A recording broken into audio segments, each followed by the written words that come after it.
Okay, great. Thank you. This is Bob McIntosh. Veronica Chairman. doesn't have any audio. She just mouthed. Oh, says connect. Now. Good evening. This is Bob McIntosh, Chairman of the Morris Planning and Zoning Commission. Oh, here's Kevin. I'm going to hold a moment. Kevin's joining us. At least it's his iPad.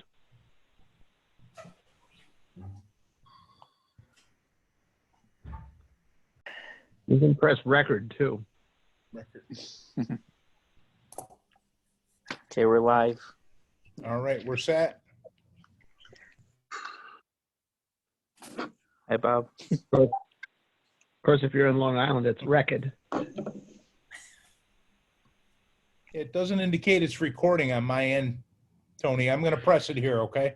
I see it on the screen. I Do do ya? too. Yeah, it does say right on the I screen see it recording. too. That's weird. Upper left-hand okay. corner. I'm looking in the wrong spot. I beg your pardon. All right, this is Bob McIntosh, Chairman of the Morris Planning and Zoning Commission, calling to order our special meeting, April 22nd, 2020. I call this meeting to order at 7:08. Hey, Bob, can you hear me? Now I can Yeah. hear you. Yep. Now, the only thing I have a question is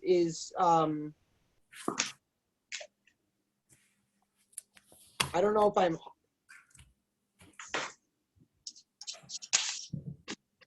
I'm clicking my join with video, but I'm not getting any. You're good. You're in now. Hey, I there you are. see, We see you there's somebody now. that looks a lot like you. If it's not you. Yeah, no, I can see something, but I can see, but I can't There see. you are. We see you. Oh, Whatever, then that's fine. Maybe just a little slow in connecting. Yeah. All right, so I'm gonna call the attendance. Bob McIntosh, Chairman, is present. David Wigg, Vice Chairman, is present. Kevin Curley is present. Robert Paradis is present. Veronica Florio is present. Eileen Narbutis is present. Our zoning enforcement officer, Tony Adili, is present. We also have David Jeremiah Jr., not on the agenda. Dave, have you been sworn? Yeah, I did it Monday. Okay, so David You have to add them. Jeremiah Jr. is present.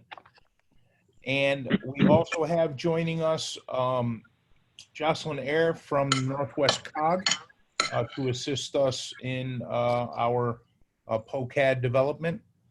Call to order is complete.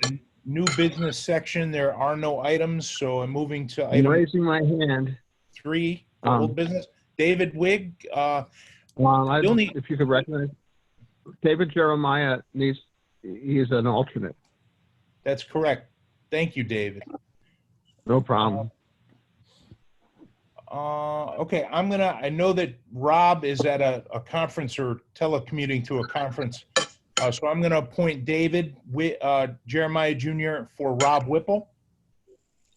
Or I'm gonna seat him for what, Rob Whipple. Yes. All right. Steve Byrne, listened to our meeting from last week and just had one, not really a concern, but a comment that each time we speak that we just clearly identify ourselves. Those that aren't utilizing video may not recognize who might be talking at any given time. And I'm not sure if we're identified in the recorded version as individuals. I know that the name pops up on the screen during the live presentation, but may not do that in the recorded version. So if we could just state your name before you speak, and I think it'll just be a clearer record for those that might review it later. That was Steve Byrne, our land use attorney's only concern from last week's recording. So item 3A, I'll read it from the agenda. Plan of Conservation and Development. Document will be provided on Town of Morris website. Jocelyn Ayer from the Northwest Council of Governments will also be on the call to talk about the survey. And I don't know if we'd want to turn the floor over to Jocelyn at this point. she's a guest, and I just want to be sensitive to her time. Mhm. So if you would, Jocelyn, the floor is This yours. is, could I excuse myself? Question? Uh, Dave Wig has a Dave Wig. question. Didn't we have a couple of zoning matters we're going to discuss? Are we doing that after Jocelyn is done? Or did we There are not add some, that to the agenda? the agenda identifies are you talking about the complaints? There's certain properties Yes. in town? Yes. So those are item number 4, A, B, and C on this Okay. agenda. So- I haven't had time to download the agenda, so I've not seen it. Understood. So there you go, Dave. I was Thank you. hoping that you weren't perhaps looking at the wrong agenda. So we're good there. Jocelyn, the floor is yours. Welcome and Hi, thank you. Jocelyn. Hi. Hi, Yeah, so I guess, well, Tony contacted me, I guess, after your last meeting, saying that you were interested in doing a survey of residents for your new town plan. And as I mentioned, I think last time I came to visit with you, we're happy to help with that. We've helped other towns. And so what I gave Tony was just kind of a sample example list of questions that we use in Roxbury for their town plan as just an example or a starting point. You could completely throw all those out and do completely new questions. You could just look at them and change them a little bit. Just by way of explaining a little bit how we did the survey in Roxbury, we do at COG, we have a subscription for SurveyMonkey. And so we did it all online. I think, you know, given the current circumstances, if you guys want to do this in the next month or so, online makes a lot of sense for many reasons. Not the least of which, or maybe the least of which, is that it's so much easier to collect all the data and then present it and analyze it when you just do it all online through SurveyMonkey. And when we did it that way in Roxbury, we got a really good response. I can't remember. I don't know if you remember, Tony, from looking at it. 555, I think, or 95, Yeah. something around there. Yeah, we got a really good response. So I think, again, you know, as long as we can get the survey link out to residents, for example, through the Beach and Rec email or other ways that residents get email already, you know, where they can just click on the link, there should be a pretty good response rate. So I don't know how you want to, you know, go about deciding what questions you want to ask, if you want to go through, if you want to do that tonight, or if you want to sort of appoint a subcommittee of people to work on it, or how you want to decide what questions you want to ask residents. Jocelyn, I just have a quick question. Yeah. Do you have a recommended number of questions that you suggest, or questions that you feel definitely should be within the survey? I think that, well, I mean, I guess all I would say to that is, obviously you don't want to make it too long. Mm-hmm. And I think, you know, open-ended questions usually don't get answered. People just skip them. Exactly. People like to do the multiple choice. So even though it means that you're kind of making suggestions and you're not getting their kind of, you know, direct comment, the multiple choice, A, it gets answered more often, and B, it's easier to analyze, you know, in terms. And also at the end, you could, oh, sorry, this is Eileen Arbutus. At the end, you could also do like a free form area in SurveyMonkey where the person can type any extra comments, I believe, correct? Exactly, yeah. We often do, we do have an other category usually where you can fill in an other response. But for the most part, if you just ask a question with no options, they just skip it. Right. But so I would say, you know, you don't want it to take too long, but you want to get your major, you know, the major issues that you want. I mean, the way we use this in Roxbury is to kind of get a sense for, you know, what the what the key issues would be that the residents would really want you to address in your plan of conservation development. So what's really important to them right now. So those were the kind of questions we asked. I think we had about, I can't remember, I want to say around 20 questions. I have it somewhere here. 23. Yeah, if everyone downloaded the agenda from the Morse website, all the questions that are on the Roxbury Yeah. are there, so everyone can look at it if they want. Yeah, there's 23. Some of them are a little, take a little bit more time, like question 11 is really kind of like 10 questions. Yeah. But they're really, they're pretty quick. So, SurveyMonkey actually tells you when you put all the questions in, it tells you how many minutes it thinks it's going to take people to answer the questions and also what the completion rate might be. Anyway, that's about the number of questions that we've been doing. Jocelyn, Bob McIntosh here. I just had a couple of questions I think will help commissioners kind of frame up what they're looking to do here. So the questions where you can check all that apply, I'm assuming that the system will rank the quantity of responses and I guess make that a priority of some sort. Is that how the results are kind of calculated? Yeah, so, if they can check a bunch of options, basically the results will tell you,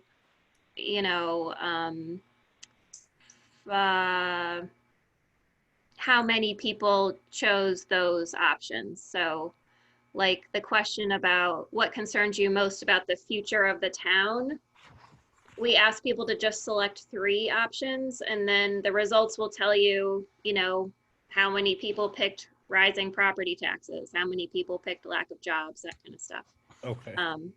I could actually, I don't know if I can screen share, but if you're interested, I could show you now or send to you the results so you can kind of see how, there's lots of different formats you can look at the data in once you get it. There's bar charts, and there's, you can do it in PowerPoint format, or, there's lots of different ways to look at the data. You can actually also, if you want to, there's usually some questions, at least in Roxbury's survey that we did, we asked whether the people who answered were part-time residents or full-time residents. And then you can, if you want to, go back and say, well, how did full-time residents answer this question versus part-time residents? If that is interesting or necessary for whatever analysis you're doing. Okay. The other question I had, was the electronic SurveyMonkey version the only questionnaire survey that went out? Was there a paper form for those that might not participate or be, kind of up to speed on the internet? Or Right. We did make a paper copy available at the senior center. At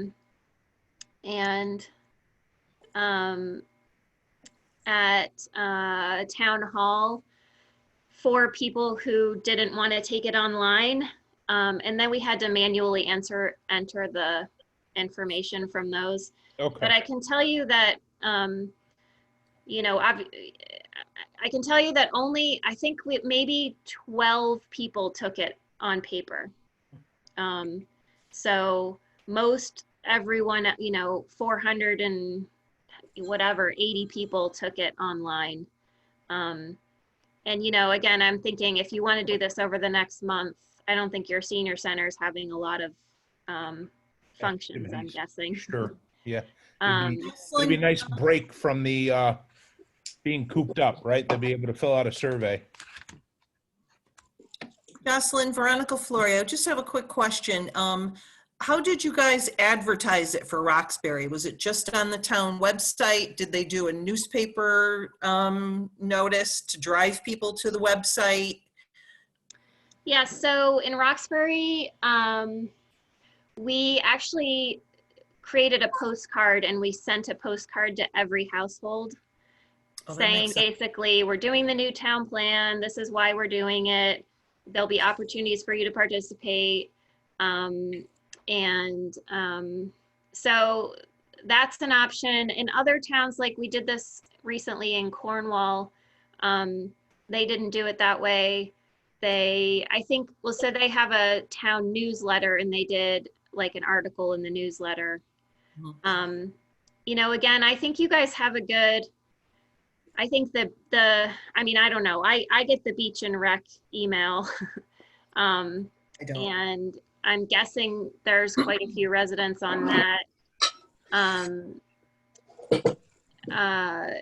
I think a postcard is good, but it does take time to put it together and mail, and it costs money to mail it to everyone. But it's not a huge amount of money.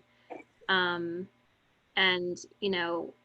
happy to give you the template that we used for Roxbury and tell you how much it cost there. Oh, that would be great. This is Kevin Curley speaking. As far as how to advertise it, if we're trying to get this to everybody, it's fair to assume that most older people who may not be able to use the computer very well would have at least some sort of caregiver or family member that could assist them. So it's reasonable for us to collect the data in an online survey. But the one thing I would say is those same people are at a very, very severe disadvantage for knowing about the survey if they don't get it in the notice about it in the mail. So what we're likely to see is older residents have almost no opportunity if email address or social media is the method for delivering the notice about the survey.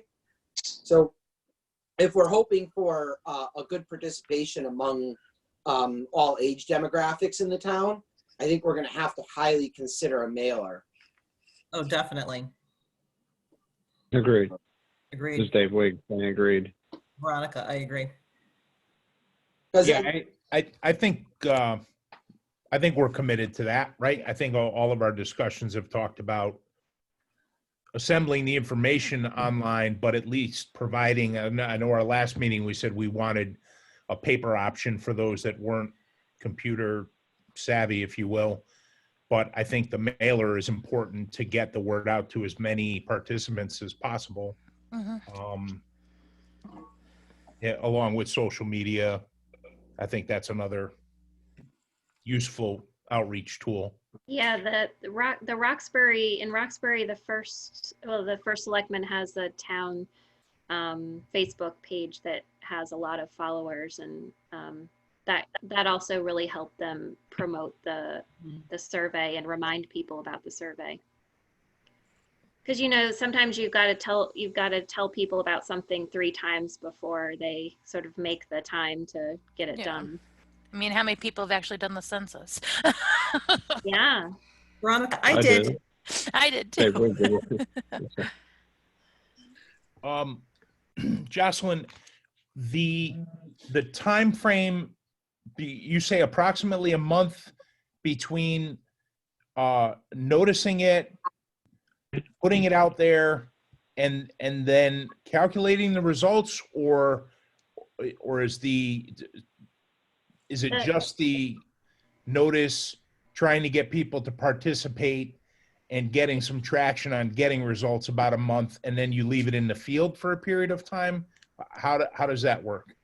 Well, I guess I usually suggest like if you're going to send out a notice, go do the survey. I usually give people 2 weeks, because anything that's longer than 2 weeks away, people are like, yeah, I'll do that some other time. Okay.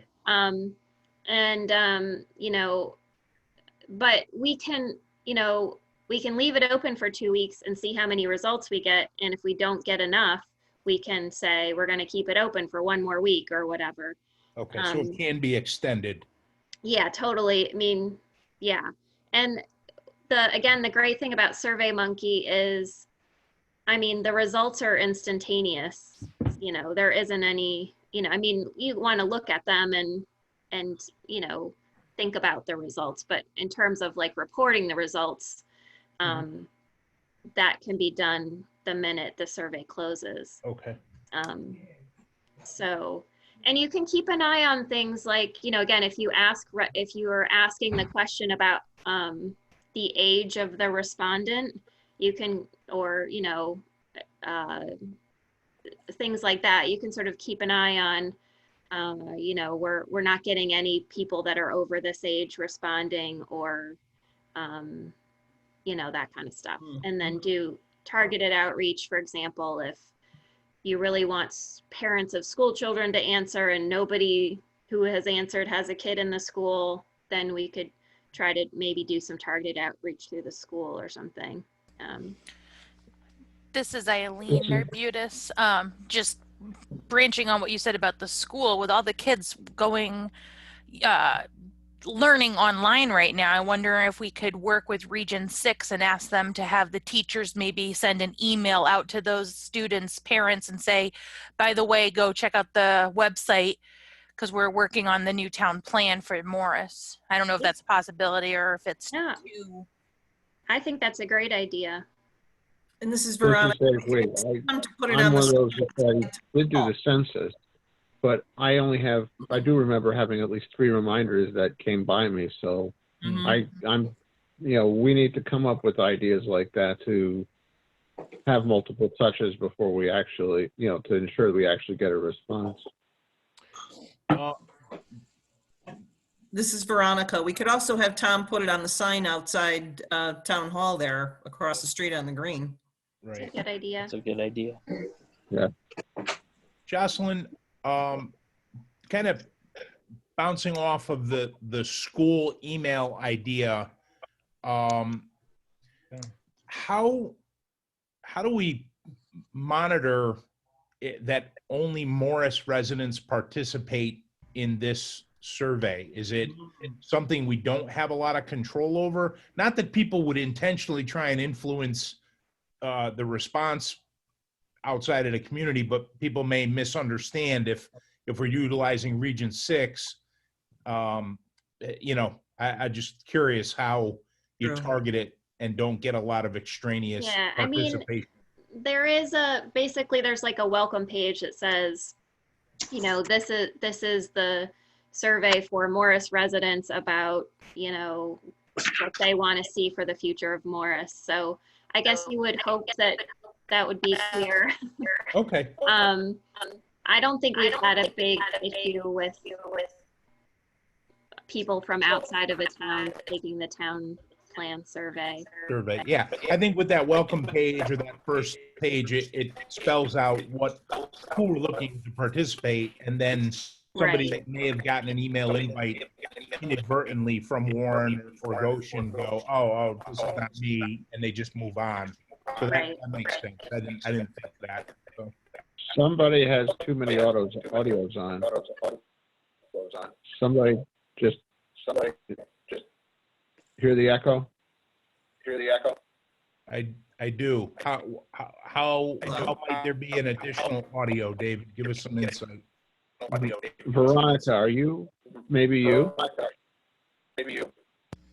I'm only up here. That's it. I got nothing else on.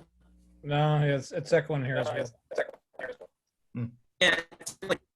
No, but the reason I'm saying you, if you look at the lights on the picture, when I'm speaking, when Bob is speaking, there's light coming from Veronica. So she's picking up the echo. She's like she's on twice. Yeah, I see her lighting up too. Yeah, it shows her as a speaker.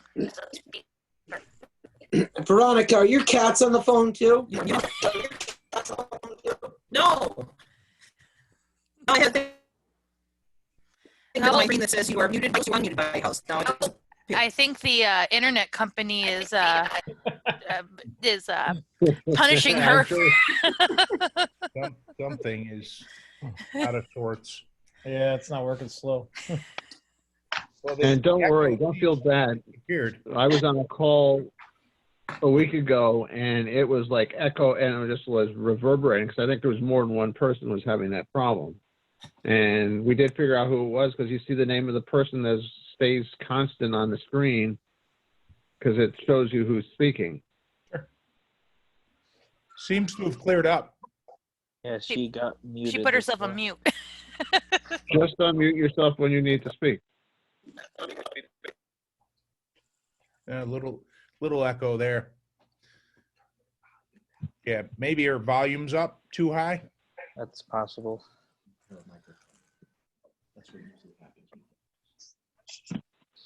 All right. But we should proceed. Yes. I think she'll figure it out. I have confidence in her. So do we want to dive into the questions? Maybe go through the Roxbury list and discard what we think is not relevant, or modify it? I can, Let's if you do it. guys want, I can Okay, share great. the screen again, and you guys can see it that way. Well, question, do we need to keep up any more of Jocelyn's time while we go through these questions, or can we just select them and have her give us the instruction on how to do the Survey Monkey? Well, I'm happy. I mean, if you guys, so we do have a subscription to SurveyMonkey. I don't know if the town does. I don't think so. But so I'm happy to put them in SurveyMonkey for you guys if you want me to. Speaking for myself, Jocelyn, I certainly want your involvement. You've got the experience with the system. You have the subscription. And I think that your review maybe of the questions might, and comments as a result of that review might be good for us, given that this is kind of our first time as a group, as you know, this complete group doing this type of work. Sure. Yeah, I'm I think it happy. would be I'm happy to beneficial. stay on and do that. Okay, thank you. Thank you. Yeah. Can everyone see the screen I shared, or? Yeah, question one. Yes, I Okay. can anyway. We can. All right. So Jocelyn, the 20 to 25 question survey, is that kind of the target? Has that been effective? Is that why that group, size was chosen? You mean the number of questions? Yes, I'm sorry. Yes. Yeah, I mean, I think this takes people usually about 10 minutes, Okay. and that seems to be about when they lose interest. But, again, I think if there's something else really important you want to answer there or ask, it's just really, it's kind of about prioritizing what you really want to learn from residents, I think. So why don't we go through all 23 of these? We can do it kind of quickly. And if anybody has a strong opinion on a particular question, we'll discuss it then. But if none of us have really a strong opinion on it, we'll move through to the end and then maybe collaborate and see if there's something that should be added or deleted. Does that sound okay? Sounds good. Is somebody who's taking the notes on this? This is Kevin Curley. I have some notes I'm taking, but I'll take notes. This is Dave Wig. I think the only question would be whether we want to add or take off any of the choices on the list. Because, I bet you half to 2/3 of the questions we want to keep. We just may want to tweak them. That's very true, David. Yeah. So Tony, given that you let's have go through the high level and then cut down the details. Again, Sure. this is Dave Wig. So Tony, given that you have control of the document, would you kind of guide us through the discussion here? Sure. I guess. Yeah, I can do that. So do you want me to just go like question one and then you guys discuss it, or? Yeah, that's fine. And then, yeah. Okay. Well, this is the first question. The first question is, what were your reasons for choosing to live in Roxbury? And then the choices are, and you can also check all that apply. I was born and grew up here, moved closer to family and friends, It had the housing option I wanted, trails, recreation, and open space, cultural offerings and events, sense of community, its scenic beauty, location, quality of public schools, low taxes, and then there's a other choice, and you can specify what that choice is. This is Eileen Arbutus. If I were taking this, I would have chosen location, but it wouldn't have been for close to work. It would have been location because it's out of the city. So I'm wondering if we need to either remove close to work or add other reasons for location. I would do other. So you would have selected other location because of it being in the country? Well, I would do you could do a location and then just leave other and put a little line underneath it if you want, or just leave it as location Yeah. because there's already a spot for other anyway. Well, we could always add rural character. That's a good suggestion, David. Yeah, you got cultural offerings and events, trails, recreation, open space. Do you want rural character instead of scenic beauty, or do you like that option too? Maybe just / rural character. Yeah, that's all. Mhm. That's a good idea. I'm just, this Eileen Arbutus, I'm just thinking about if I were to be taking this, how I would be answering it. Right. Dave Wade says it's a good idea. I like that thought. It's a good way to approach it.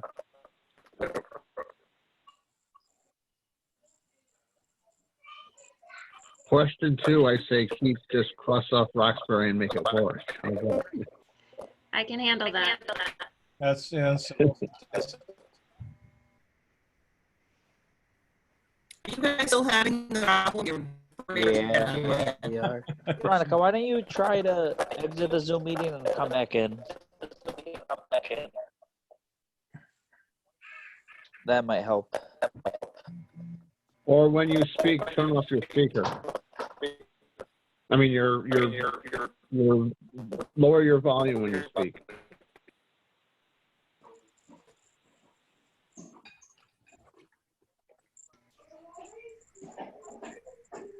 Okay, Tony, move forward. Let's see how it goes. Should I go to number 3? Is if you plan to move from Roxbury, obviously, to Morris, what is the major reason why? High state taxes, concerns with school system, lack of desired housing options, lack of convenient employment opportunities, desire for more activities, lack of affordable housing, and there's not applicable, and there's also other. Well, the first thing this is Dave Wig. I'd like to, if you're going to say taxes, I would say I don't want to just blame it on the state. I mean, Yeah. because some people have issues with the taxes in Morris too. I think you'd want to delineate between the two. I agree, Dave. And you This is could just Eileen. say, it almost becomes, maybe that's like high taxes, and then you have a sub checkbox for state, town, and local to the right of it. Mhm. If that's doable, I don't know how. You I can just add another option of high local taxes. or just put So, Yeah, you could just put taxes, I think, in general. Well, Yeah. no, this is Eileen, because I think with how taxes have gone up and down the past few years, there has definitely been some thoughts within town about the tax, whether it's for state or local. So I think it's a very important to differentiate between the two, like Dave is saying. This is Kevin Curley. My problem with the high state taxes is it's kind of a loaded answer. You can just put taxes and, obviously distinguish like a local taxes or state taxes. But when you put high state taxes, you're inviting somebody who might be upset to focus on that. You're essentially putting like an adjective in front of the option. Yeah, You like know? remove the word high, what you're saying, Yeah. just have it Well, say yeah. state taxes. I guess the reason for the word high is that they're explaining why they're planning to move out of Morris. and it's probably not because of low state taxes. Yeah, but what I'm saying, yeah, I get it. So you don't need to write high or low. Nobody's going to move out because Tax reason. low. Yeah, I'll just do But tax. if you end up putting adjectives in front of some of these answers, Mhm. you're inviting people to focus on them particularly. You know what I mean? Yeah, you can simplify it. Just do school system, taxes, housing option. You know, you could just, Yeah, people. If somebody's upset about taxes, then they're going to find that answer. But we don't want to encourage an answer. How, Bob McIntosh here. How about state tax rates, local tax rates? There you go. That sounds great, Bob. Pretty neutral, you know? So Okay. do 2 separate options. Yeah, I think that that's important to differentiate between the two, and put the options out there. I don't think there's too many selections in this particular question, so having state and local be options, I don't think is burdensome or confusing. Okay. I agree. And for this, I agree. are we looking at recreation activities or just any kind of activities? Desire for lack of. Yeah. So Kevin Curley, I make a minor adjustment. I put lack of employment opportunities instead of lack of convenient employment opportunities. So just scratch convenient, Kevin. A lack of. Yeah. Yeah, it's once again, it's too many adjectives.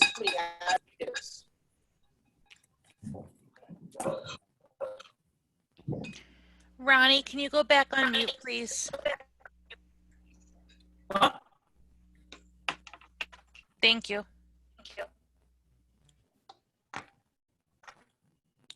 For what? I asked if you could go back on mute. I do anything. Any other modifications to question 3? Sorry, did someone want it to say desire for more recreational activities? Yeah, I said recreational. Dave Jeremiah. I can Or I do think that. desire for more recreational activities, or we just general activities. I think that this is Kevin Curley. Dave, I think you're right. I think that answer is too vague. Desire for more activities is too vague. It needs to be specific. And if we're talking about recreational, we should be specific about it. Yeah, I agree. like town recreation stuff, you know. Okay. Agreed. Wait says agreed. So desire for more recreational activities, That's what I wrote down. So or lack of. You want to just do lack of recreational activities. yeah, I think that sounds good. Lack of recreational activities. That sounds better. Got a lot of lacks. Well, that's only for the losers that want to leave Morris, so. I gotta ask though, lack, aren't you loading the question? I agree. You could simplify them and just put you could put just simple recreation activities, affordable housing. I mean, you're leaving for a reason, so you don't want lack of because it's not going to say more of. So you can just simplify it. Yeah, I think it's better if we just say Housing option, convenient, yeah. Lack of employment, recreational activities, affordable housing. Keep it simple. I agree. The more neutral, I think, the better. So I don't think that the desire puts like a negative connotation on the community. It's a personal decision to seek They want something more. Yeah. that isn't here, you know? Yes. Or you want to put desire. Yeah. No, I think we should just do what you guys like. Just say school system. Just say housing. Just say employment opportunities, recreational activities. Stuff like that would be much easier. And this is Kevin Curley. I think that the implication, if somebody chooses school system, they're not moving out of Morris because the school system was good. So, I mean, if that's what they chose, It could that's be a what they personal chose. thing. It could be a million different things with a school system. The implication's Yeah. very obvious Sure. that if They're they leaving. choose one of these, it's because it was negative. Well, they Yeah, can you're also, moving out because the school system is good. They're gonna have to wonder why you're here, why Yeah. you have kids in the first this place. is, Yes. this is Tom White, and also they can, under other, they can specify. Hello, Mr. Wake. Hello. I agree, Tom. They can also specify if they choose so. Phone call. Or if they want, they can not, they can just write every single thing, on the other. So Bob McIntosh here. Let me summarize the list and see if we all agree. So we will remove high from the state taxes. We will just put state tax rates, local tax rates, concerns with the school system, lack of desired housing options. We're leaving lack of employment opportunities, right? Removing convenient. Yes. All right. Desire for more recreational activities. We're going to leave lack of affordable housing options, not applicable, and other. Is that agreeable? Yes. Actually, I'm thinking a little bit more about activities. Could it also be activities for children? Or recreational. Yeah. Okay. I mean, they have the other to expand. Right.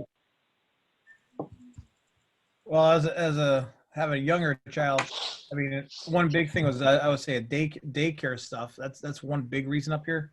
There is none. I agree. That's been a big issue. Huge. And the school system, this is Kevin Curley. The school system has just entered it into a potential agreement for after and before care because of how necessary it was. So I think childcare options is something that should be added. Yes, I agree. I agree. Okay. So Good point. just Bob McIntosh here. Child care options, no lack of, or just child care options. Mm-hmm. Yeah. Okay. Yeah. Yeah, Bob, this is Tom White. It's interesting. We did lose a number of child care options just because of the school system when they introduced pre-K. That put the one in the Sarah Morris right out of business and a couple others too. But it is what it is, just so we know. Yeah. Yeah, well, I think it's given the change that's occurred in the last 10 years, it's definitely an important item to put on the survey. So this, just Bob McIntosh here again, we are putting this in the overall question of, if you plan to move from Morris, what is the major reason why? And is this the spot that we want that particular topic? And might we have it elsewhere? Like in the next question, perhaps also. Maybe they're not planning on moving, but it's something that concerns them. So maybe location or too far away from their job, something like that. Well, just specifically talking about childcare options, I think that, childcare, maybe a person isn't considering leaving, but they are struggling with that. Maybe we should add it here and to the next question. You guys, can I move on to the next question? We kind of agreed to the choices for the question 3. Let's keep that here, and we can always take it off. This is Dave Week. Okay. We'll always take it off if we decide it's addressed someplace else. Just should note that parking lot that as an idea and come back to it at the end of the process. That sounds good, David. Everybody happy with that? Sounds good.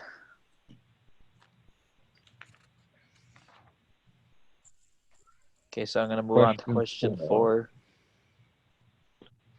On the same thing, do we want to just eliminate property, or do we want to say rising property or rising? Here, I could if you're going to say property taxes, maybe you want to also add state taxes. I'm not trying to pick on one side or the other. I think they both apply. Well, this is specifically about the future of Roxbury. Roxbury. It's the town itself, yeah.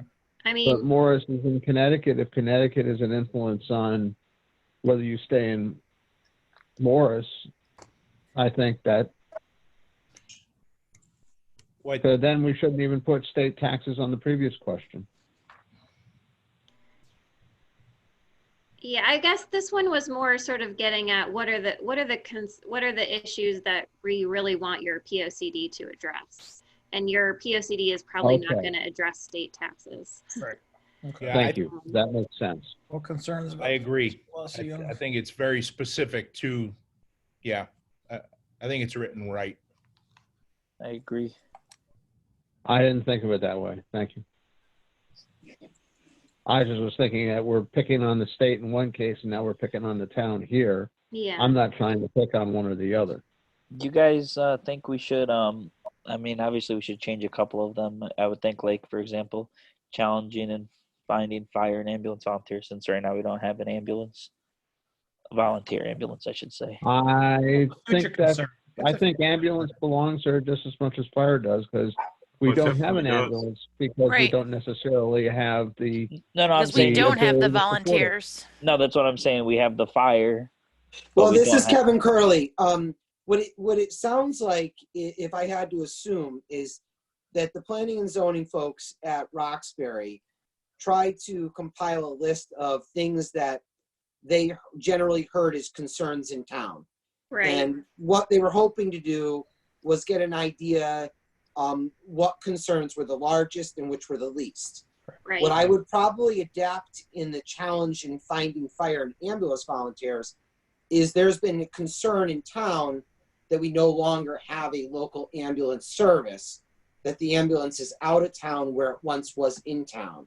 Yeah, that's what I was how kind of much- going at. Yeah. How Yeah, big but- that concern is, I don't You gotta know. understand though too, you have to understand though too, the volunteers that are serving the town for EMS, you have volunteers in Morris doing that, and we need those volunteers.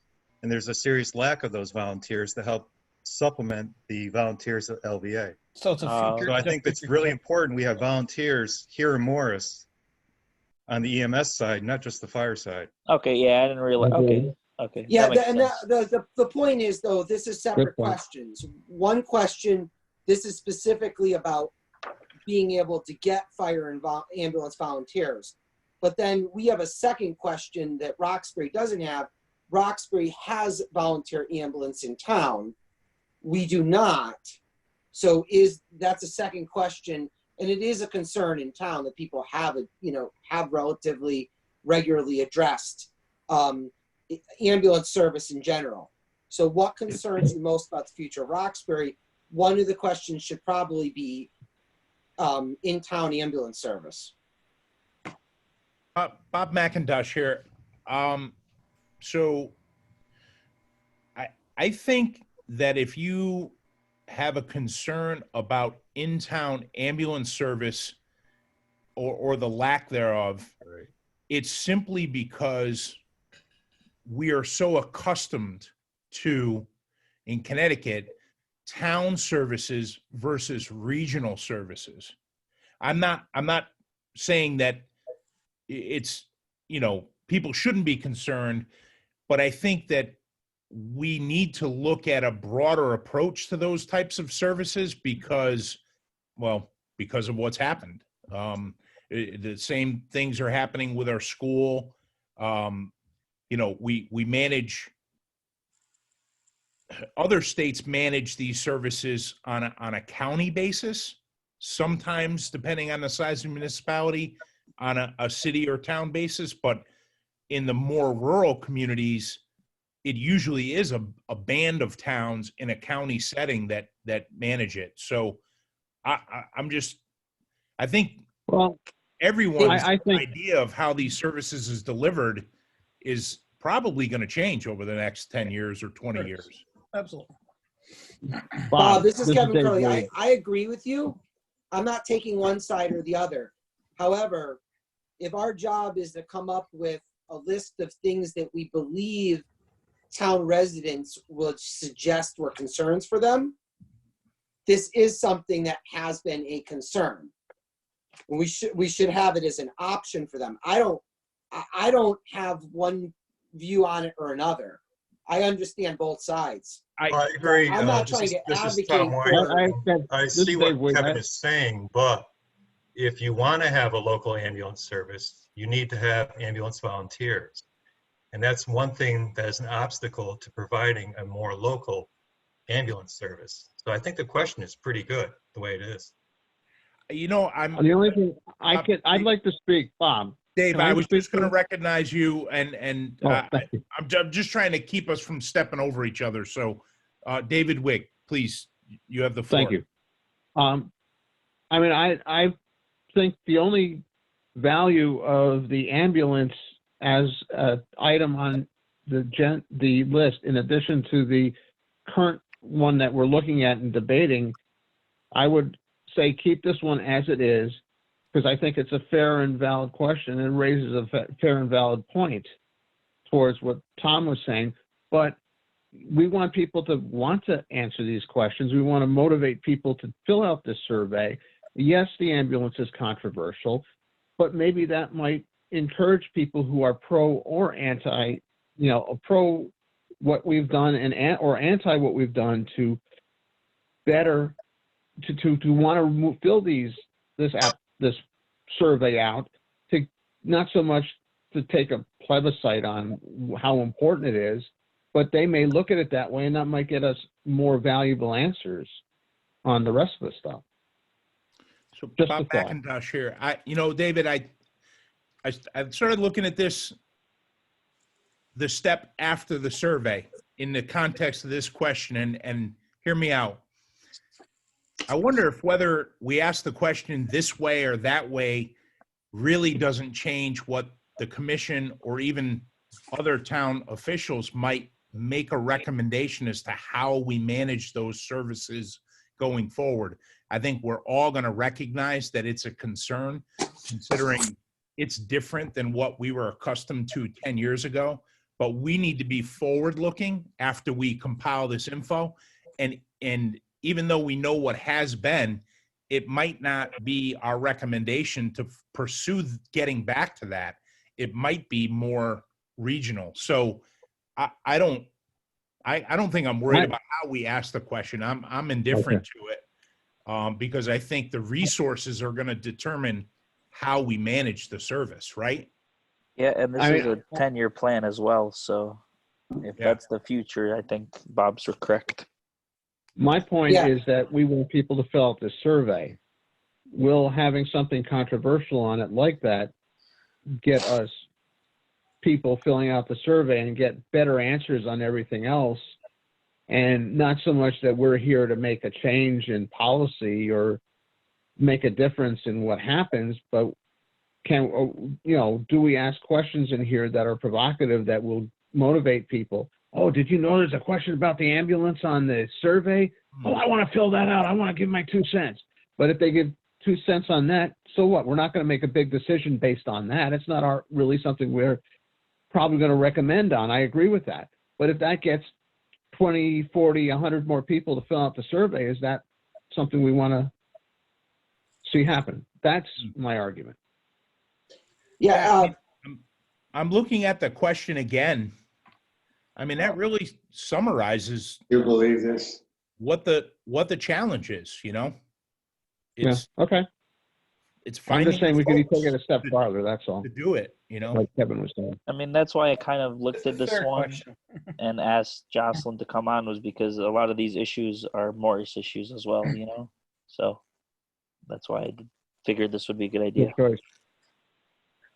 So we kind of jumped right to the bottom of that particular question. Are we okay with leaving it as challenge in finding fire and ambulance volunteers? As a concern? Yeah. As a concern, yeah. Yes. That's fine. Yes. Yes. Dave Wigg says it. Anyway. Bob P says yes. All right, sounds pretty unanimous. How about the other selections? Are there any concerns with I mean, it seems like a punch list of things that are already in our plan. Yeah. And concerns we have, yes. Right. Dave Weeks. Agreed. Did you wanna add lack of childcare options to this one? Yes, I do. I think so. I think we should. Thank Agreed. you, Jocelyn. Thank you, Jocelyn. Dave Wig, and then Bob's were the last two speakers.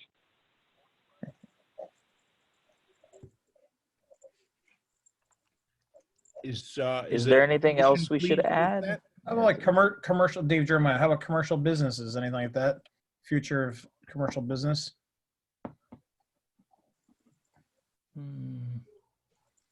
Get jobs. Well, maybe a better way that I can't think of the right. This is Dave Wig. Maybe I can't think of the right way to word it, but one thing this town does lack are shopping options. Yeah, you have Dollar General. Yeah, you have a nice little gift shop, but and you have actually we now have 3 restaurants. But I mean, that would be maybe a better way to put it. Find some way to ask a question around, having to drive or too far to drive for Convenient services. Bob McIntosh here. Could I jump in? I have a suggestion because this is something that we talked about briefly in a previous meeting that I have a concern with.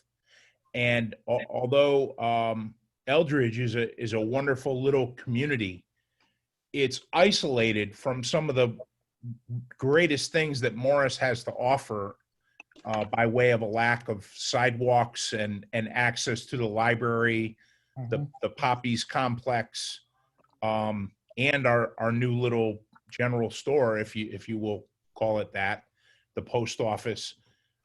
So one of the concerns that I have is the ability for elder residents to get to conveniently and easily our town center. They have no access besides vehicles. Yeah, And I don't know the residents personally, but I can't imagine that that's convenient for them.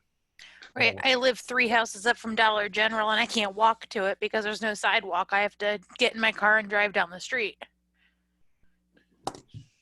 So perhaps a box to check, desire for sidewalk and I don't know what you would call it, infrastructure to get to accessibility.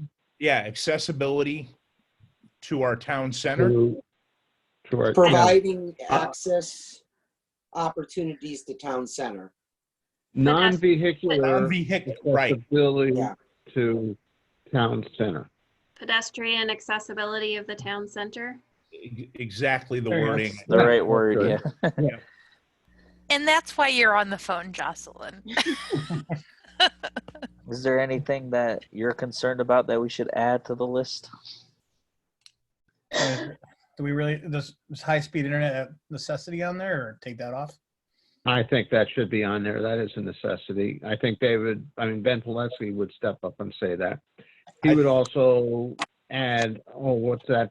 I forget the power term that he used. Fiber optics. Fiber optic. Fiber optics is something to add to that list too. So I mean, that might be too high tech, but that's something that's on. You could always add fiber optics in parentheses after high-speed internet. Yeah, I think so. Maybe that's the better way to put it. I think that's a way to include that because that will help hit Ben Pilecki. No, it's in the next question. Three-phase power. That's what it is. Three-phase power. Yeah, fiber optics down below. Oh yeah, it's in number 5. Yeah. Okay. Good. All right. So are we gonna add anything else then, and we'll just move on to number 5, or? Move on. Well, the other thing that Ben Pilecki had brought up was three-phase power. I think that was the right term. Am I correct? This is Dave Wig speaking. I'm sorry. There's no 3-phase on the streets? There is 3-phase on Route 63 Right. and No, we have it. 109 and 209.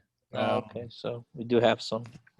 It's referred to as 5G optics.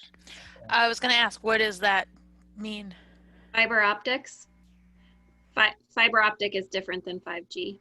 Yeah. Yes, it is. Use the wireless. Fiber optics is is literally what it is. It's like a glass fiber, and you use light basically to transmit the data, and it's high speed. It's not actually that new. It was something I took as a class in physics and electrical engineering back in the late 70s. Yeah, I'm working with Ben on that project. And he's actually working for us, for the COG, to work with in the region on fiber to the home.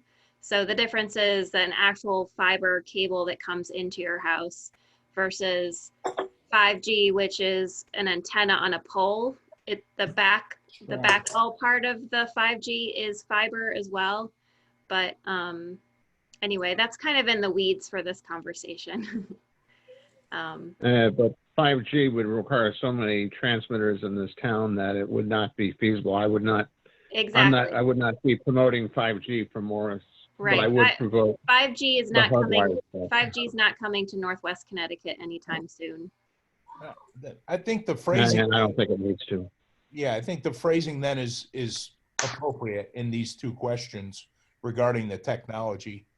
The 3-phase, David, is available in quite a bit of the town, but Yeah, really. Okay. I don't think. I mean, it serves all of our commercial areas. Sure does. I got it. Yeah.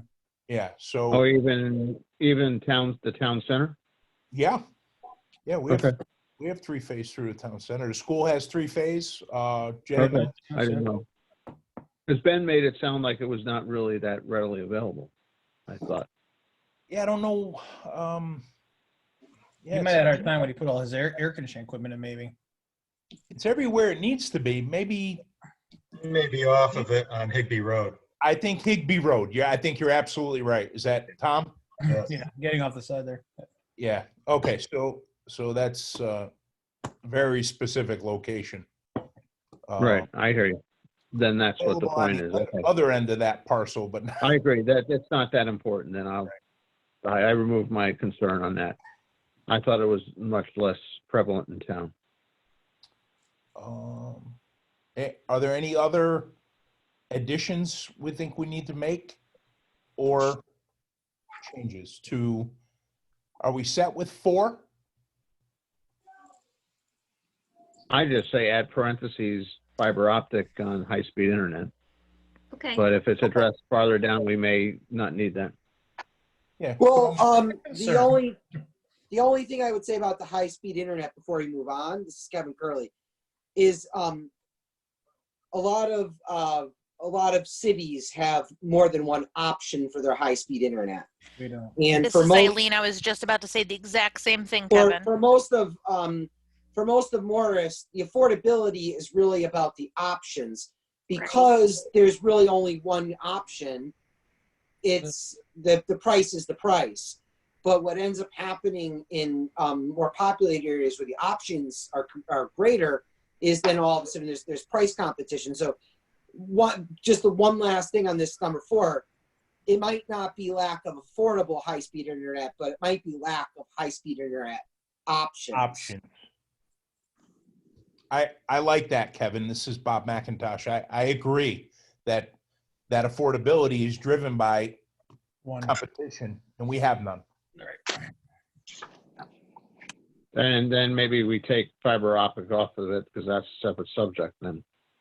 And that's covered in the next question. Actually, the other, I'll take a step back from that. If you had fiber optic running up the cables into this town, you might have more options for high-speed internet because you'll be able to carry more traffic over the lines. And so, yes, I would keep fiber optic on there too, just or consider keeping that anyway, because I think that's important.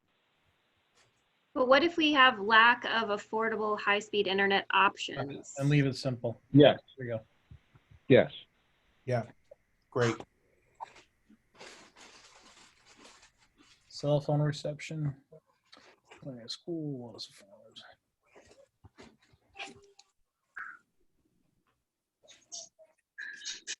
Is there anything we're gonna take out, or it's all gonna be the same? Do we Go to also want to add a challenge in finding volunteers for committees, town committees? Yes. I agree. Local involvement. Yes. Or just add, let's make it a separate item. Because I figure fire and ambulance is separate from the town committees, but it's all the same thing, unless Tom feels Volunteers different. for local committee. Volunteers for Commissions. Challenge in finding volunteers for town committees. Because it is a concern about the future of the town is not having anybody to add any input. To do the dirty work. Exactly, like being on a conference call at 8:15 on a Wednesday. Exactly. Just as an example. Yeah, just throwing that out there. No, that's a hot button for me too. I have a very big concern about that. So, Bob McIndoshire, that would be a separate item from the fire. Yes. We'll make it its own. That's separate. It's category. a totally separate issue. Okay. They're Oh, and both that was important. Eileen They deserve to be Arbutus who treated on their suggested own. it. Thank you, Eileen. There's Dave Wig against me. All right, Tony, can you move us to number 5? I can move us to number 5. The question is, over the next 10 years, I would like to see Roxbury. Well, it would be Morris address the following. And then those are the choices. I won't read them all. You guys can read them. One stays. I think we want to keep 2. We definitely want to keep 3. 4, yes. Yep. 5, we just said that. Yep. I think 6 applies here too. 7 applies. 8. 8 applies. Pretty good list. Yeah, I think it's inclusive of everything that I would want to see happen in the next 10 years. Yeah. The elementary school district, I consider the pros and cons of adding other towns to our regional district. Yeah, this is Kevin Curley. I think that the local elementary school question does not have the same weight. And so Roxbury, we talked about this last meeting. Roxbury has 71 students in 6th grades. James Morris has 150, 140, 150 in the 6th grades or so. So we don't have a elementary school problem like Roxbury does. And our consideration right now is about regionalizing our school district as a whole with a potential different town. So I think this question needs to be reworded to fit our specific situation. Or maybe we need, I just want to add, I did say that to begin with, but I'm thinking supposedly we're down to 100 kids in Morris and aren't getting any higher. So that only puts us like 30 above Warren and 100 plus behind, 100 or so behind Goshen. We're fastly becoming like that too. So I'm not sure that we need to deal with the fact we have a declining elementary school enrollment, especially elementary school with regards to the largest town and potentially towns. And I agree we need to add something about expanding our region to make it more viable. Can I just say very quickly, I found in these town planning processes, the issues around the local school and any kind of consolidation is such a huge and contentious one that it's really hard to adequately try to address it in a town plan of conservation and development. So even though I think it's not a bad idea to have it as an option of something that people are concerned about, and maybe mention in the plan the ways that the town and the school board are already working on that. That's usually what we've ended up doing in the town plans, and not really trying to take that huge issue on to the planning and zoning commission's town plan of conservation and development, because it's just, anyway, I just wanted to mention that because, you know, with every town, small town that I've worked on a town plan, it comes up as an issue, and it's just, you know, it can kind of suck all the air out of the room when there's a lot of other issues that the town plan of conservation development really does need to address. And again, I don't think it should be completely ignored, but I think just saying in the plan what the Board of Education and others are doing already to address it is what we have done in the other towns. This is Kevin Curley. This is how I would reword the question. I would reword it, if we're considering the question remaining, I would reword it as considering the pros and cons of consolidating regional school district number 6 with a neighboring towns. I think that's the way to do it, because that's more broad, and it doesn't specify specific plans to which grade level gets consolidated and how they get consolidated. I think if we put a specific school, whether elementary or middle or high school or anything like that, it makes the question very specific and very loaded. Can I ask you a question on that, Tom White? I see what you're saying, Kevin, but this is Morris centric. We're talking about the town of Morris, and we're also talking about our local school, James Morris School. But I think that is the reason for the question. You know, there's talk about closing Warren Elementary. There could be possibly talk about closing JMS in the future too. David is right. We have very low numbers at JMS right now. And we're going to lose 6th grade also in the next couple of years. So I think this is really more centric, and they're talking about our local school. And that's probably the issue that people would be worried about, I think. Not more of the regional scope, but our school. I'm for both questions, Dave Wigg speaking.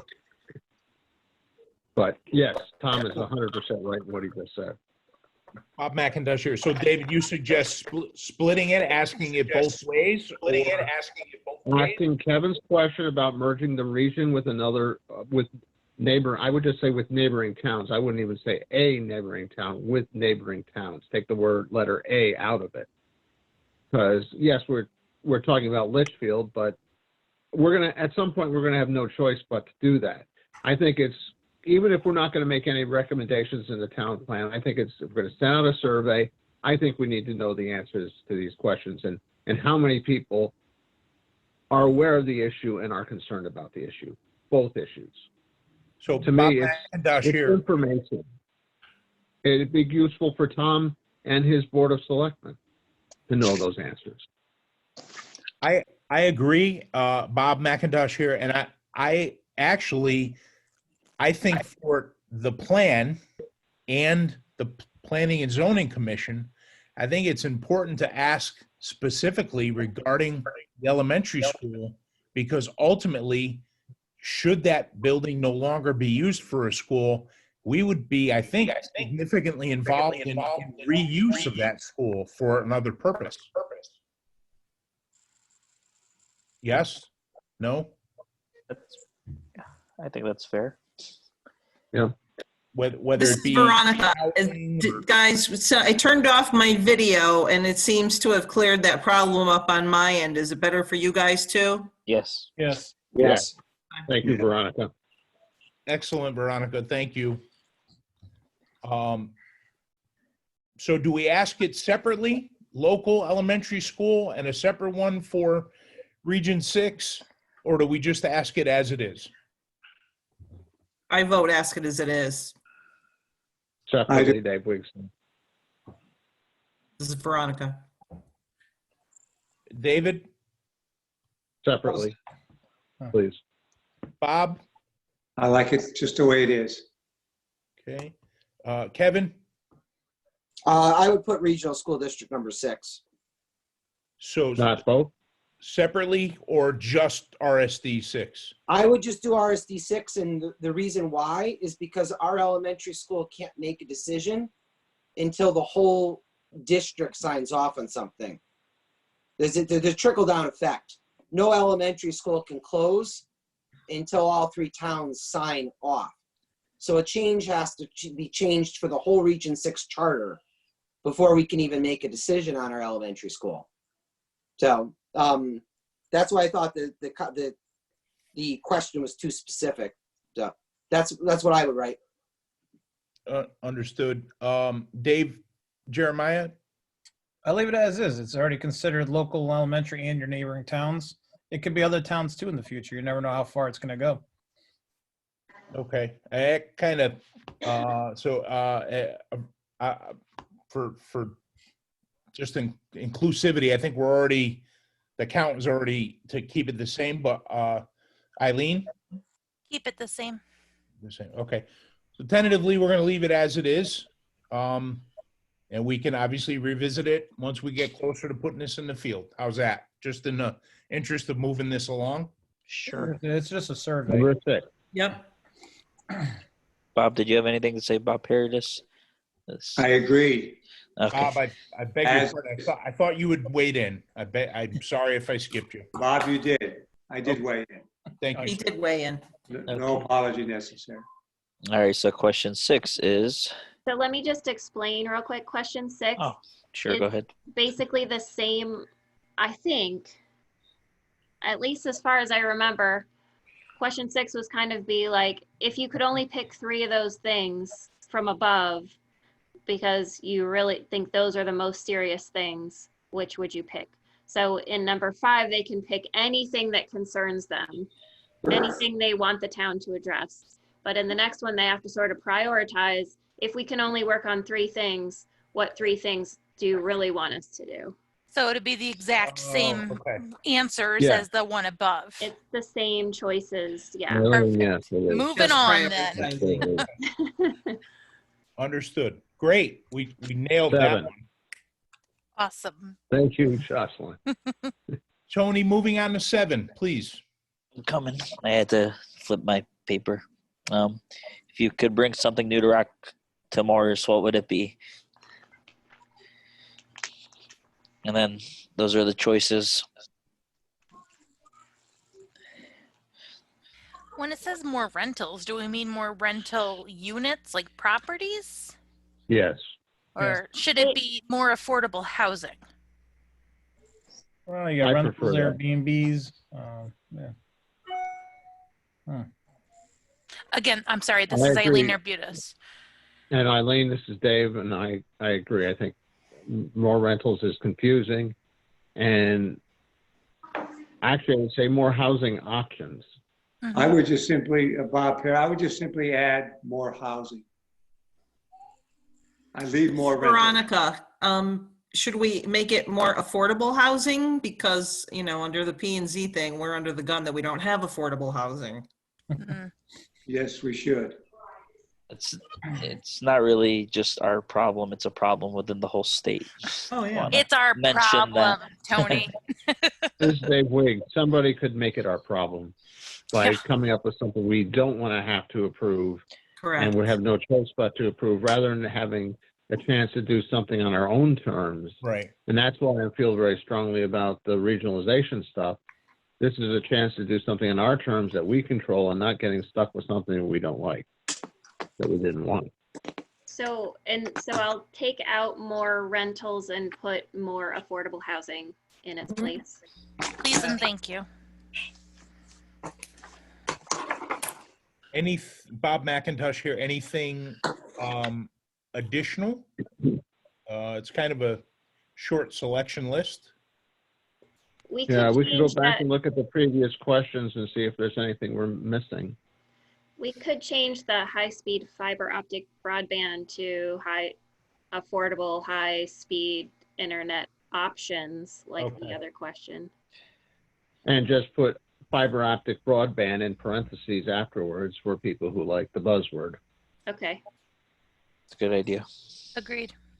Agreed. Agreed. All right, so can I move on to the next question? Mhm. All right, what is the best way to notify your town events or issues? That's good stuff.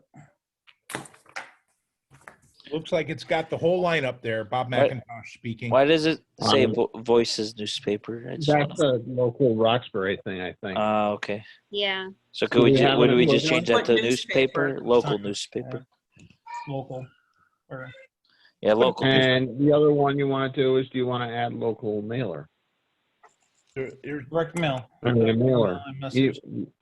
Snail mail. Posters around town. Yeah, you could do mail or get rid of poster. This is Eileen I Arbutus. don't What mind if we posters also around town. add the option for the new alert messaging system that the town just activated? Yeah. Okay. Unfortunately, I don't remember the name of it, but it's where they send you alerts. Right. Yeah. Yeah. It's on the website. Yeah. You could do town website / text alert. Put it on one. Well, this is Tom White, the new system, it alerts you either by text, landline phone call, or email. That's pretty cool, Tom. Yeah, I've Yeah, but I got think it's worth messages on it. I putting that like on it. separately. I still have to sign up. It's also a way of publicizing it too. Another reason to put it on there. I think we. Because if somebody doesn't know what it is, they'll say, "What is that?" This is Dave Wigg again. I'm sorry, Jocelyn. Yeah. Go No. on. No. Yeah. No. I agree. We should add that. Yeah. Everbridge Nixle alerts. Is there any way, Tom, we could use that for the survey, or does that not work? Well, we've been talking about that. What's the best use of this whole system? Do we want to overload people with too much, too many calls, too many emails, too many texts? Want to keep it just for emergencies, or do you want to put it out for community notices? Right. It's something we got to talk about. We don't want people turning it off because they're getting Yeah. too much stuff from us, like too many emails. Right. Bob McIntosh here. We don't want to turn it into the car alarm of today. Right. No. You know, who pays attention to a car alarm going off anymore? Nobody. So, Is there That different was my types of alerts? Yes, there's 3 different alerts. Right. So you can maybe turn one on for recreational or one for emergency. Community news. Yeah, I would do that. Yeah. I think that's a good idea. There's 3 different ones, right? If I remember, yeah. Correct. That's a good idea. but I But think it's a way to take a temperature on all this too. Yeah. Dave Wigg. Bob here again. I think what Tom is saying is the user gets to select the way they get notified. Right. It's not, we'll do emails for events and texts for emergencies. You choose how you want to be notified, and you will get all the notifications that way. Is that correct, Tom? I believe so. You can, when you sign up, you can get into the webpage and develop the way you want to be notified, just like you said. Right. Text or email. Yeah.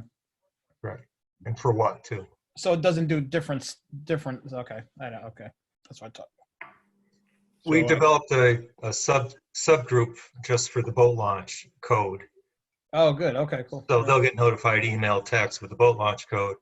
It's what you sign up for. Cool. Oh, that's the what? Okay. Bob McIntosh here. It is just a survey. So I guess we'd leave the town alert system there now and leave it up to the selectmen to eventually determine, are they just going to use it for, high priority emergencies type stuff? Does that sound right? Just leave it on the survey for now and let the selectmen use the input to decide. It can always be next if it doesn't make sense. Before we go to press. Right. Yeah. All right. 9. What types of housing do you think the town of Morris needs more of? And The those first are, one stays. So this is Eileen Arbutus. We need to check what the median income is so that we can properly suggest the dollar amounts for 2 and 3. Yeah, I can double check it, but it hasn't changed that much. It's the area median income, which is all of Litchfield County. Okay. So I mean, it's rounded off, but I'll double check it before we send it out. Thank you, Jocelyn. Because at least 20 years ago, 30 years ago, Roxbury was probably demographically the richest town in Litchfield County, even more so than Litchfield overall. And compared to the rest of the state, it was probably in the top 5, definitely in the top 10. I was remembering a survey came out of some publication. Yeah, I mean, this is not Roxbury. This is not 80% of Roxbury's median income. This is 80% of Litchfield County's median income. So this is Eileen Arbutus. I'm wondering if instead of it saying area median income, if it should say Litchfield County median income. Because when I read that, I didn't take that to mean. I thought it was us, yeah. That. Yep. Yeah, I can do that. This is Veronica. I agree with Eileen. Yep, I can definitely do that. And the reason for that, just in case you're curious, is that's basically the state's definition of affordable housing is housing that's affordable to families at or below 80% of the area median income. So that's the reason. Yeah, that's what I was going to ask actually. So that's good. Yeah, Dave, come out here. Sorry. But I would say a more global question would be to add a checkbox for housing options for people with, for young families or whatever the right terminology is for that. Okay. I know it's up there previous. Well, I have a question, Dave Jeremiah. What do we know our turnover rate in a house? Average family stays, how long they're staying? Because I have a few houses here too in town. I was curious on. There's not much on the market for sale. So what's going to make people move up here? There's nothing available to move here. Yeah. Well, that's what I'm saying. Veronica, do we just want to say rental options? Or rental/purchase options? I was saying downsize. What could you downsize to in town? What is the elderly or Eldridge, and that's it. So I would say housing options. Yeah. I'm just looking at. And I would also add housing options Scrap for the rental part and just put housing options or rental/purchase options. You could put rental/purchase in parentheses after housing options. That's too many words. Perfect, David. So just to be clear, Bob McIntosh here, we are adding a checkbox for what, David? Will you recite it? Well, I thought maybe I was originally saying we should add housing options for young adults with children to move into town, or young families, or whatever you want to say.